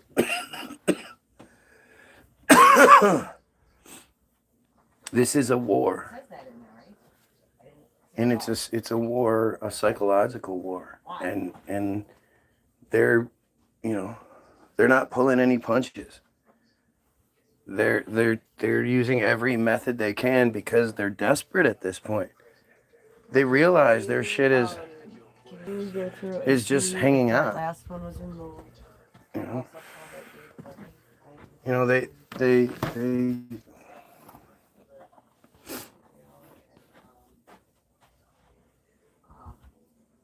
Sorry, there's something going on. I'm trying not to be distracted by. But this, you know, they're doing what they have to do.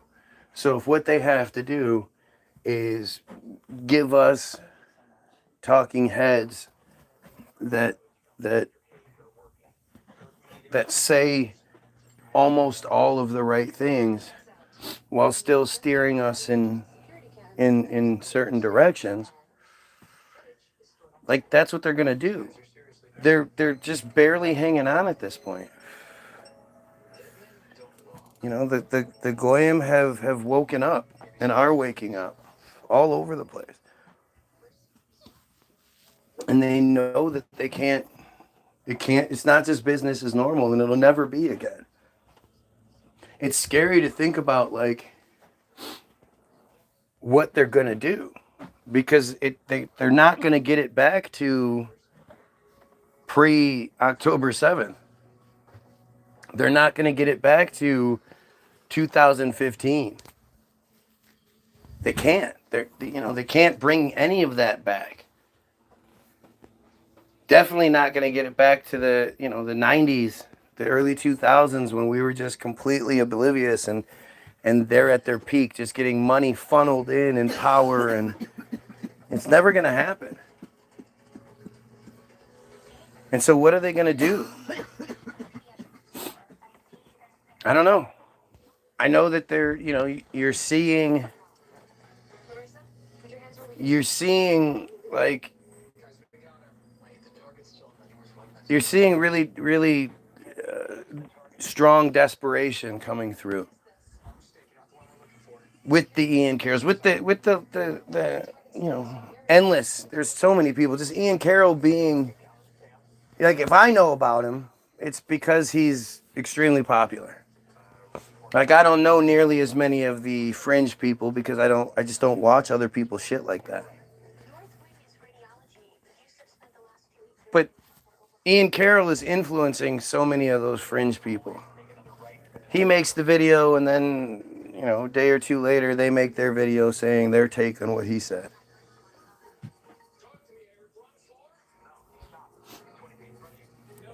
But nobody's questioning it. It's like we're so grateful to be giving, to have this person who is saying these things that we've wanted to hear for such a long time, and nobody's been allowed to say them, that we're just ignoring, what we're supposed to, whatever they want us to. We're just grateful to get any of it. When you're thirsty as shit, you're dying of thirst, and you come across a dirty ass puddle on the floor, you're not going to give a fuck. You're going to drink that puddle.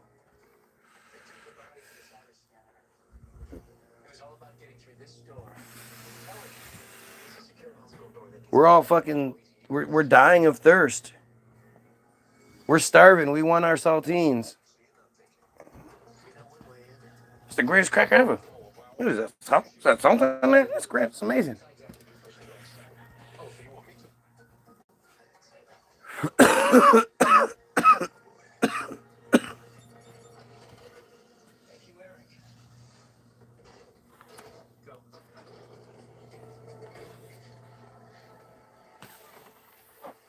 This is This is no holds barred, man. This is all, the gloves are off. We have to be willing to fight dirty since we know they are. You know, they've been fighting dirty. They're so desperate. Don't you ever question, like, how this works, how it all comes together? If you're a fan of mine for any lengthy period of time, and you've seen what censorship looks like, when you see these other guys not getting it, doesn't that sort of trigger something for you? Like, the reality is, Ian Carroll on the surface is so much better than I am. Videos have good editing, editing to them. There's he's always smiling. He's showing you that the thing, like, I'm reading you stuff all the time, but a lot of it is just stream of consciousness where he is providing you with clips and all kinds of things. He's got a professional podcast going. Multiple pages that he is tech savvy. He's young. He's like 27 or some shit. He knows how to have everything posted on all the different platforms, and he knows all that. And he's got a team. He has a team.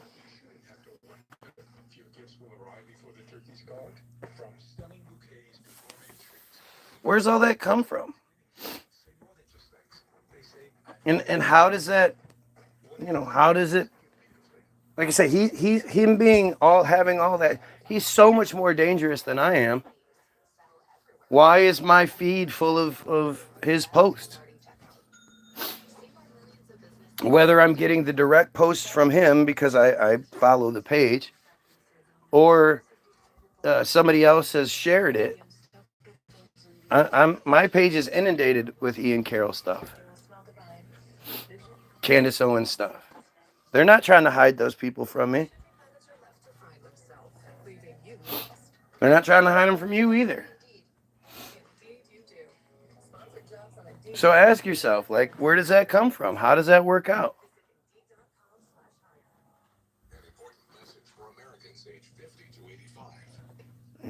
Especially when you consider the fact that they're saying the things that I've been saying for years. They're saying them now. And multiple times, the censorship wasn't as heavy as it is now. So when I don't have full censorship going on, my numbers are ridiculous. For somebody in my position, when I have 1,500 subscribers and I'm getting 10,000 views repeatedly, like, that's not how shit works.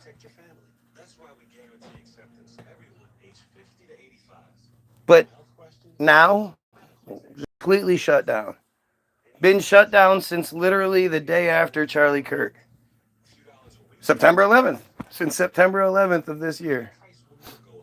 My towers fell down. And it wasn't by my own doing. Literally, I say this all the time, but, like, what should be happening is my page should be full of people who are like, holy shit, I finally found you. You were saying this stuff a long time ago, and you were getting shit talked, but you were right. Now it's all happening. That's what I should have. Tons of people. There should be tons of people that remember watching me from years ago saying all this stuff was going to happen, saying the world was going to be what it is right now. And yet, they're not finding me. And then there are the people that do, and they're like, holy shit, I did finally find you. I've been looking for a very long time, and I couldn't find anything.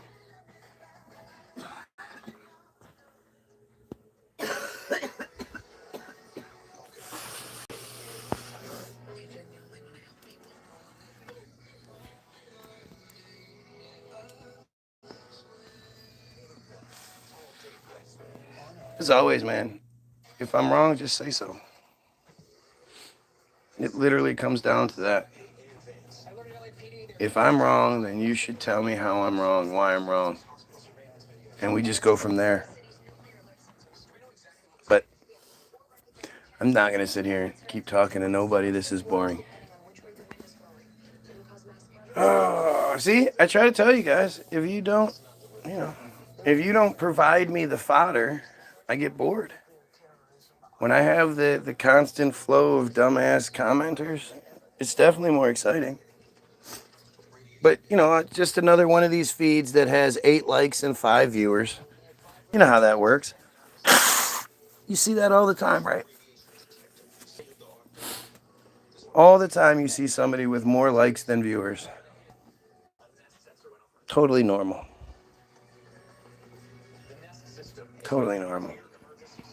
Anyway, go check out the description. There's all sorts of good stuff in there.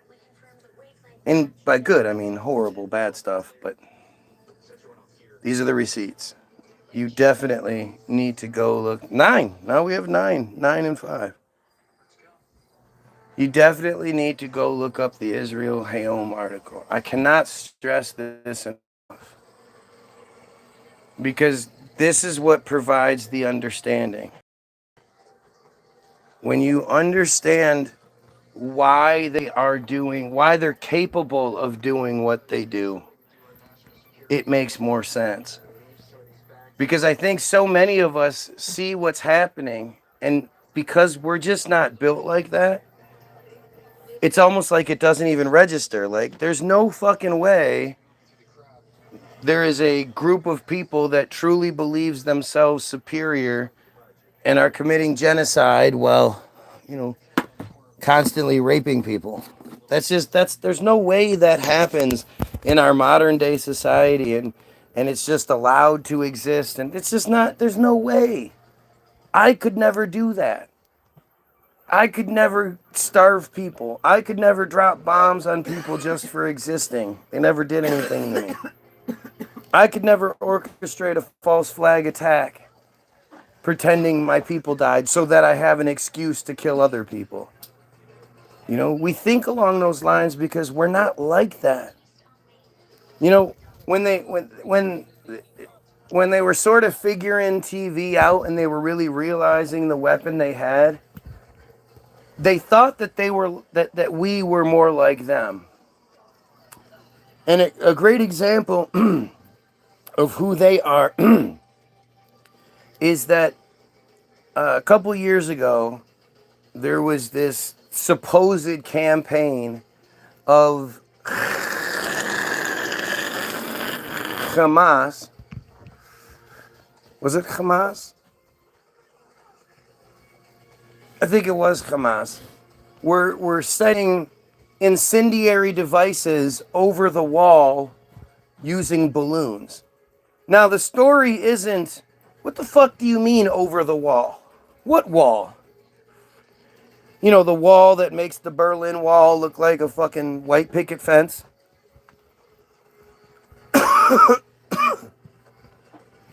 But what the narrative that Israel was giving was that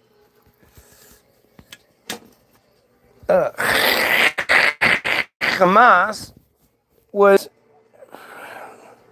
attaching incendiary devices to balloons, I guess helium balloons, sending them over the wall, and then when they would land, they would catch random empty, overgrown lots on fire and conveniently burn a space that needed clearing. They never actually hit any houses or hurt anybody. But they would clear these brush areas with fire, and then the fire trucks would be there and put it out, and almost like a very orchestrated event. But still, this was the narrative that they were claiming. So much so that one day there was a press conference where a bunch of different Israeli news outlets were there, filming like a sand bar, kind of like. It's a lot of sand out there. So they're just like standing in this area where there's like a a little hill that goes up of sand.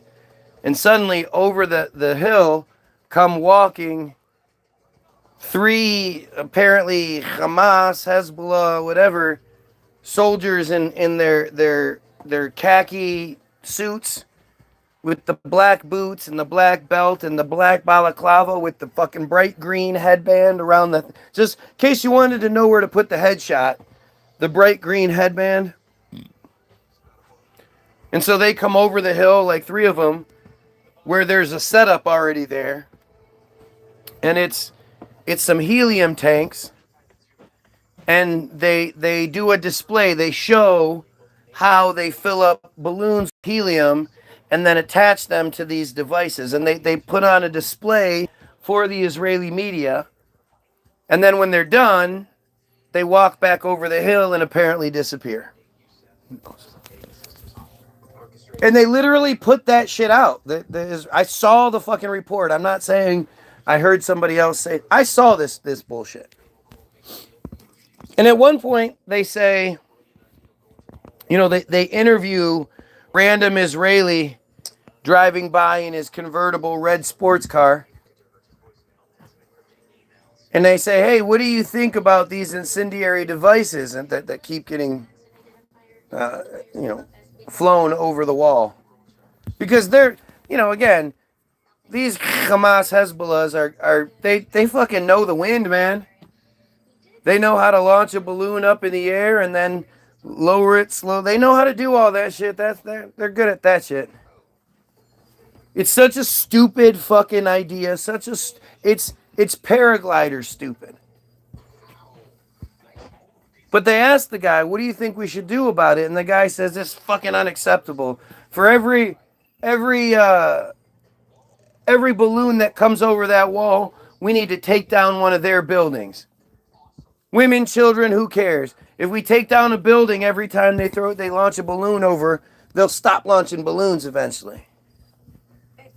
And that was his mindset. His mindset was, fuck all the civilians that maybe live in that building. Fuck everybody around that building that might be affected by it. Fuck all the family that would be affected by all the people that die in that building. For every balloon that comes over that wall and clears a bunch of brush in a small controlled brush fire, they should take out a building. That's what their mindset is. That's how it's not eye for an eye. It's you take one of you scratch my eye, I'm gonna cut out 100 people's eyes in return. There is a tremendous disparity in the response and in how they view themselves compared to everyone else. And so they thought that about us as well. And look, here's the first full circle. Back in Vietnam, they thought if they showed us every single night on the news the latest footage of American soldiers using a flamethrower and burning up some Vietnamese, villagers' tents or houses, or, that Time magazine photo of that naked girl running down the middle of the street with her skin falling off. They thought that we would be like, yeah, America, go kill more. And we weren't. When they showed us all that Vietnam footage, we were like, holy fucking shit, stop it. Please stop it. This is, how does this benefit anyone? What is going on here? We shouldn't be doing this. And they really fucked up, and America turned on them. And they knew right then that we shouldn't show them war stuff. We'll show them little bits and pieces. Remember when it was a televised event that was a broadcast and all the news stations covered the shock and awe campaign like it was some fucking fireworks? And they were showing us America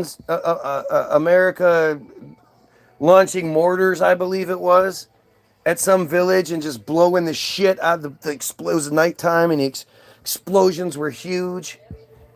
It's called Shock and Awe Campaign. And they presented it like it was fucking fireworks, man. Fireworks. And we were all supposed to be like, yeah, that's awesome. We weren't.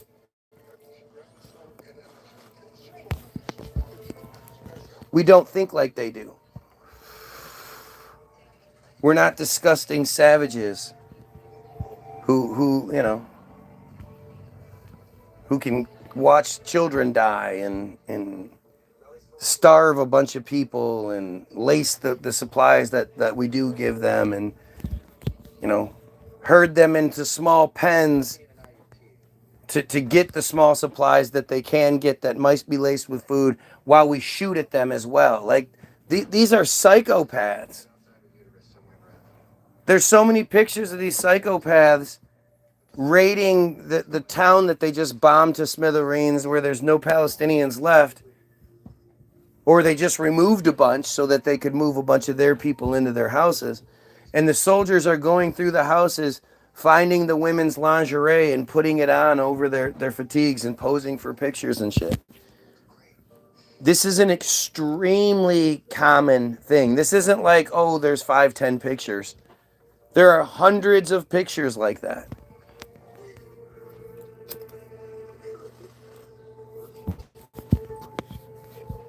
Speaking of pictures, who wants to see or know more about the picture Putin has of Trump blowing Bubba? Let's see what the fuck this has to say. Haven't looked this one up yet. You know what's insane though? So the Daily Show did a whole thing about this. And at the same time they're talking about Trump and Epstein, they're talking about how Pizzagate was some crazy conspiracy theory and, that Pizzagate was all started because one email said, hey, let's have a pizza. That's the only thing that existed. And when you understand, Jon Stewart is a friar. He's just controlled opposition friar. He's just that, oh, look, he's one of them. He's a friar who says things about Israel. Yeah.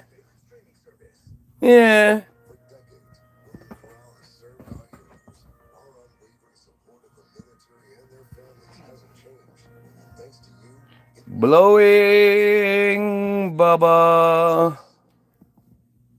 Hello, Mrs. Harris. Has anything changed? Address, insurance? Actually, yes. Jon Stewart questions Trump references in Epstein emails. Which Bubba was he blowing? This is Rolling Stone magazine. By Emily Zemler. Hey, chubby girl. What do you think Emily Zemler is? You think she's Chinese? Emily Zemler? Yeah. Yeah, definitely Chinese. Emily Zemler. On the latest episode of The Daily Show, Jon Stewart discussed the, quote, thousands more Jeffrey Epstein emails that have recently surfaced, including one specific exchange between Epstein and his brother. On the premiere season 8 of the Epstein files, old emails continue to resurface, sparking renewed interest because of exchanges like this one, which absolutely encapsulates which really encapsulates the absolute astonishing nature of this entire affair, Stewart recounted. I give you, this is an email exchange between Jeffrey Epstein and his brother Mark. The email in question saw Epstein's brother discussing Trump's former confidant, Steve Bannon. Mark Epstein wrote, ask him if Putin still has the photos of Trump blowing Bubba. This sentence may be 18 long. Wait, I don't want to hear the rest of it. He added, it's not Bubba Gunn. The Late Show host noted that these did you use the blowing email? Anyway, it's a recount of the show. Trump urged Congress to release the files over the weekend, a pivot from his prior stance. Stewart explained that this doesn't mean Trump has nothing to hide. I mean, the reality is they've had long enough to fake the emails, I mean, I don't even know what these fucking files are supposed to be. How come nobody says, why aren't we getting a list of who's on the tapes? I don't want the Epstein files. I want to know who was on all of the tapes that were found in his residences that they talked about.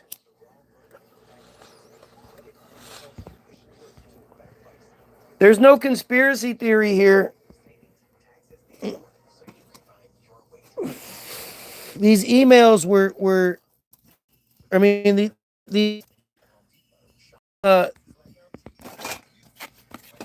these tapes were found in every single one of his residences, in the little control room, secret control room that he had. I mean, we all know about the New York mansion. The Zorro Ranch is the real fucking story, but nobody talks about it.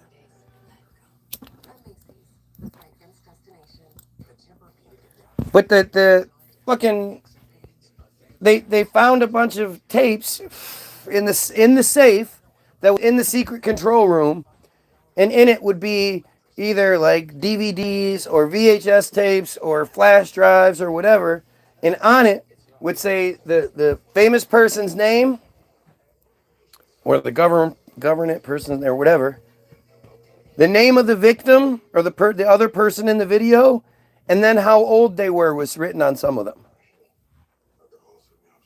Like, what about they acknowledge that those exist.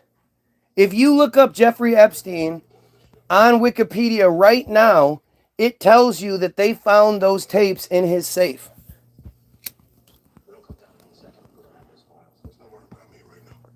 There's no theory there.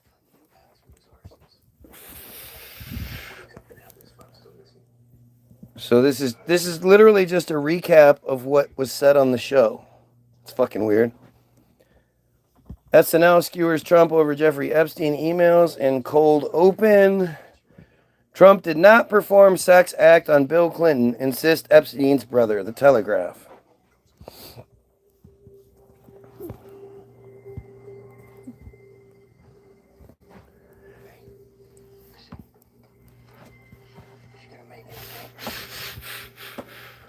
It's fucking stupid, so I can't read this article unless I sign in.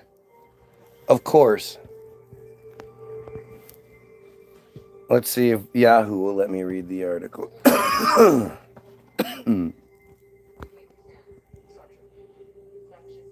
Yahoo! Jeffrey Epstein's brother says the Bubba mentioned in the Trump oral sex email is not Bill Clinton. The brother of late convicted pedophile Jeffrey Epstein, Mark Epstein, moved Saturday night to shut down one of the most explosive interpretations circulating around newly released Epstein estate emails and issuing a statement to The Advocate insisting the now viral Bubba reference in a 2018 exchange with his... Huh? I talk and you read this real quick, and I'm thinking Gary's, but I don't know for sure, and I need your input. So, you guys are reading some Yahoo News. Yeah, for some reason I thought Jeff Epstein was only child. That's crazy. The Advocate. Okay, so who would Bubba be? Has anybody Googled Bubba and see what comes up? I'm sure, Bubba Gump. What am I supposed to be reading here? Okay, so see at the top of the screen what the heading says, what it is. Uh-huh. And then it's asking what address would like to be used. Uh-huh. Okay, and then you read what that means. Uh-huh. I mean, you have to do something. Okay, so I'm thinking Gary's and not... Because it's... When it gets served, the address will be on it. So do we want this here address on it? I think it has to be. It doesn't have to be. That's what they're saying. You can use a different one. Well, then use a different one if you want to. I don't know what... I was asking your opinion. I don't know. I don't have an opinion on that. I think they're gonna know who it is anyway. And well, yeah, but they don't have the address. Yeah, well, I think they could find it pretty easily. All right. The conversation in question was part of a March 2018 back and forth between Jeff and Mark, released this week under subpoena by the House Oversight Committee. In the exchange, Mark asked Jeffrey, who had written that he was with former Trump advisor Steve Bannon, to ask him if Putin still has the photos of Trump blowing Bubba because Bill Clinton was known by the nickname Bubba. Questions arose about who the Epsteins were speaking of. In a statement, Epstein said the exchange was being misread entirely. They were simply part of a humorous private exchange between two brothers and were never meant for public release or to be interpreted as serious remarks, he wrote. For the avoidance of doubt, the reference to Bubba in this correspondence is not in any way a reference to former President Bill Clinton. That's the part he decides to defend? He's not like, oh yeah, by the way, Trump wasn't like blowing some dude, and that dude wasn't Bill Clinton. He didn't say that. Allie Clark, a spokesperson for Mark Epstein, told The Advocate in an email, Bubba is a private individual who is not a public figure. And Trump was blowing him? Mark Epstein warned that attempts to graft political meaning onto a nickname misrepresents both the purpose and the original correspondence, and the tone of the original correspondence. A spokesperson added that misinterpretations of formal language or nicknames in email correspondence distract from the, quote, serious questions that remain unanswered. Really? It really sounds like you guys are trying to get us to focus on the wrong thing on purpose. When asked for additional context, including what the reference was about and whether Bubba knows Trump, Mark Epstein declined to provide more details. Are you serious? Like, that's pretty fucking telling, don't you think? Mark has asked me to convey that the press release will be his final statement on this matter, his spokesperson told The Advocate Sunday afternoon. Other messages now public paint a darker and more politically treacherous picture. In a 2019 email to author Michael Wolff, Jeffrey Epstein claimed that Trump, quote, knew about the girls as he asked Ghislaine to stop. Another email sent in 2011 to Ghislaine alleges Trump spent hours at Epstein's house with one of his sex trafficking victims. Can we know what that email says exactly, though? Out, California Rep. Robert Garcia, the ranking Democrat on the House Oversight Committee. Out? Are we saying he's gay? Told The Advocate on Friday, and why would that even matter? That the tranche of documents raises serious new questions about Trump's ties to Epstein and accused the Justice Department of obstructing the committee's work. There's a massive cover-up at the White House and the DOJ right now over the files, Garcia said, adding that the former president is, quote, clearly panicked. Adding that the former president, who's the former president? Abigail Jackson, a White House spokesperson, told The Advocate, these emails prove literally nothing. Trump's own behavior has reinforced that impression. Oh, you can't blame me for what this says because of what I've done in the past. One of those things. On Friday night, he launched into a caustic truth social tirade, complete with anti-transgender rhetoric, pulling his endorsement for and attacking Georgia Republican Representative Marjorie Taylor Greene, one of his staunchest allies, after she joined a bipartisan move to force the House vote, compelling the DOJ to release all unclassified Epstein files. Editor's note. This story has been updated with Mark Epstein's spokesperson. The original article, Jeffrey Epstein's brother says Bubba mentioned in trouble.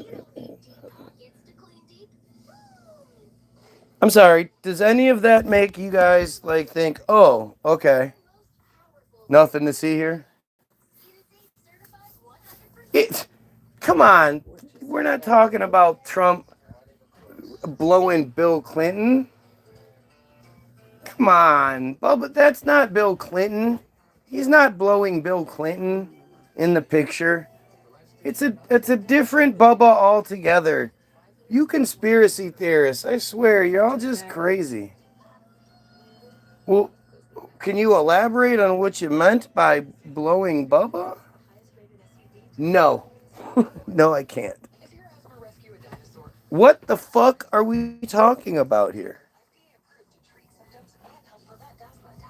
Like, this is the part where I want to talk to the average, you're a conspiracy theorist person. Now, like, what do you think here?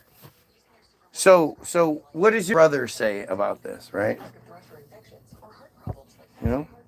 What was the email about? He didn't even say, well, it wasn't about sucking a dick, I can tell you that.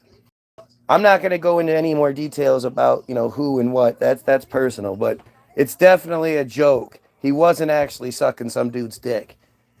How come he doesn't say that? That just seems strange, doesn't it? I mean, let's just say there's a rumor going around that you blew some dude named Charlie.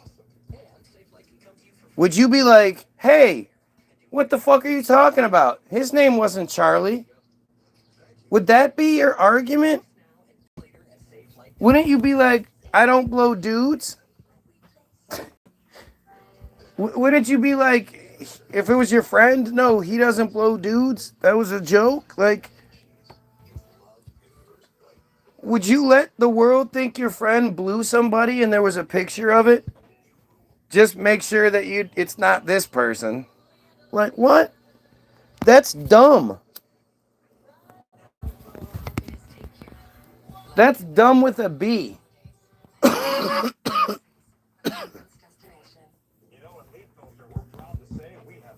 I just don't understand how people can be this way.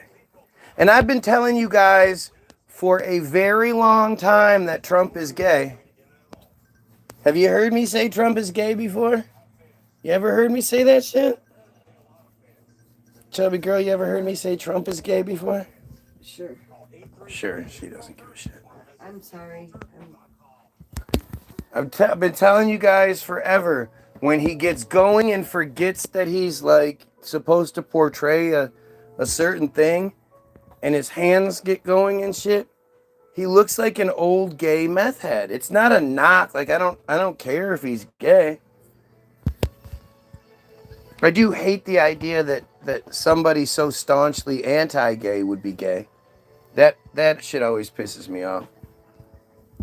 But I've been telling you, he's a gay man. A picture of him blowing somebody is not fucking surprising at all to me.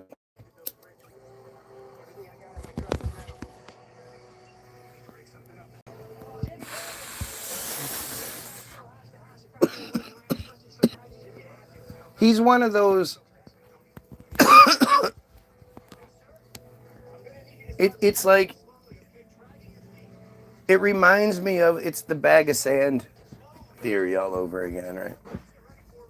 And that comes from the 40-year-old virgin, right? Because he's hanging out with all his buddies. They don't know it yet until they're all sitting around having, how guys sit around and talk about shit.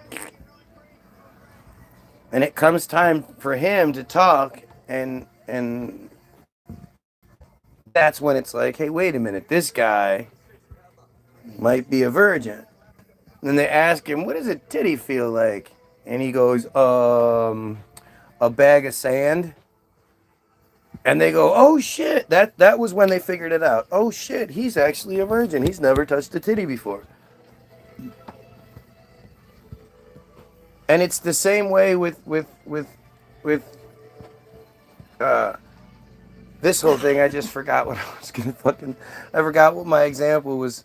I was too busy explaining the theory, and I forgot what it was supposed to be in reference to.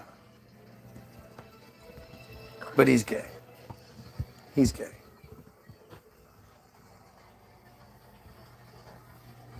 Oh, that's what it is. And so when you when you look at who Trump is, he's the bag of sand for what a playboy is supposed to be, for what a rich, powerful playboy is supposed to be. You know, when you have a bunch of spoiled, rich brat friars who are in charge of writing the history and they have to write what war was like, they don't know what the fuck they're talking about. They've never experienced anything other than maybe getting beat up.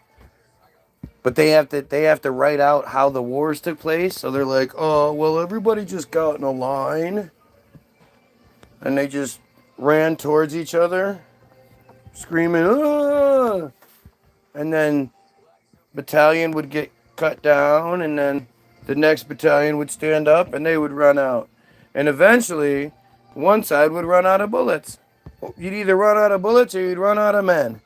And whoever ran out of their supply first lost the battle. Like, that's literally the way we're supposed to believe wars were fought for most of history.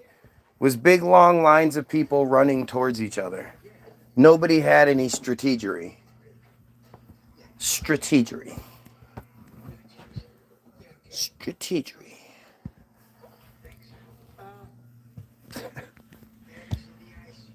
That's what happens when people that don't know what they're talking about tell you a story. There's little clues like the bag of sand where you realize they've never experienced this shit. You know, and that's what I think Trump is. Like, they presented us with this guy who was surrounded by all these women all the time and had these bad marriages and all this other shit. Because, you know, they think about George Michael, right? When George Michael was when they dropped Faith and the record executives were like, you can't be a gay guy. You got to be a sex symbol. So then they gave us George Michael in his jeans with his leather jacket and his haircut and his glasses, and he's a sex symbol. Fonzie being a sex symbol, little gay Jewish guy. You know, they did that all the time, and so you would get these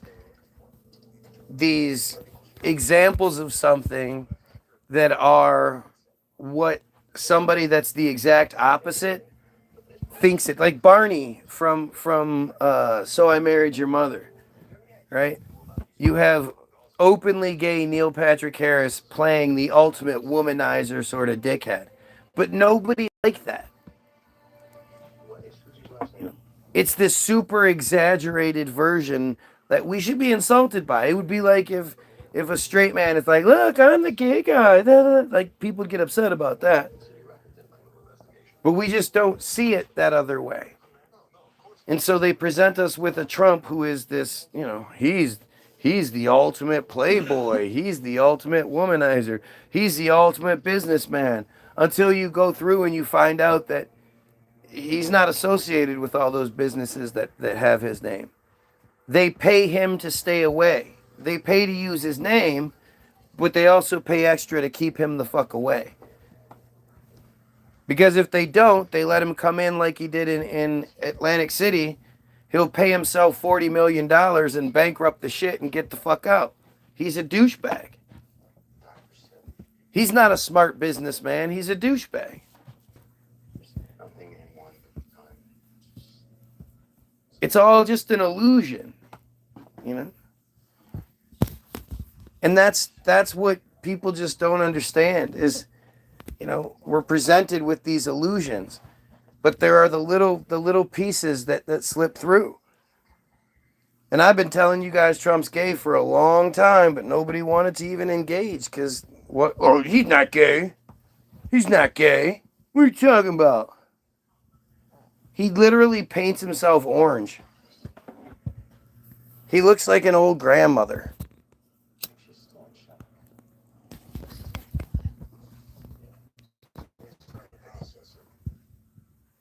He's a guy like just like Epstein, right?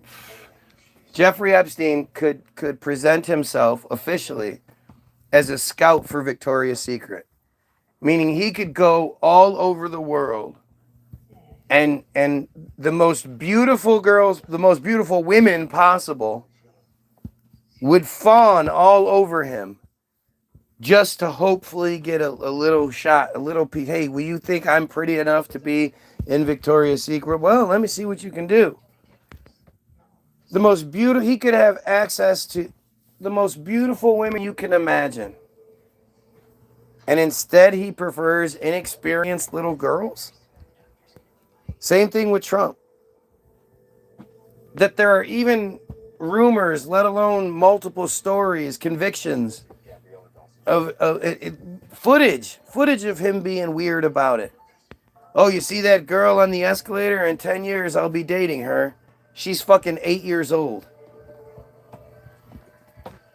That's so creepy, so weird, and he just gets away with that shit. Well, do you have a limit? Well, no. Well, I mean, I don't want to get caught fooling around with a 12-year-old like what's his name? This man is a fucking monster. He's a monster, and he lets it slip through. He's a predator. At the very least, he's bi, but, you know. You ever seen him kiss his wife? It's the most uncomfortable shit. If you actually see it, it's only happened like twice. But it's so uncomfortable. And it's because she, like, have you ever seen Melania? She's gorgeous for her age.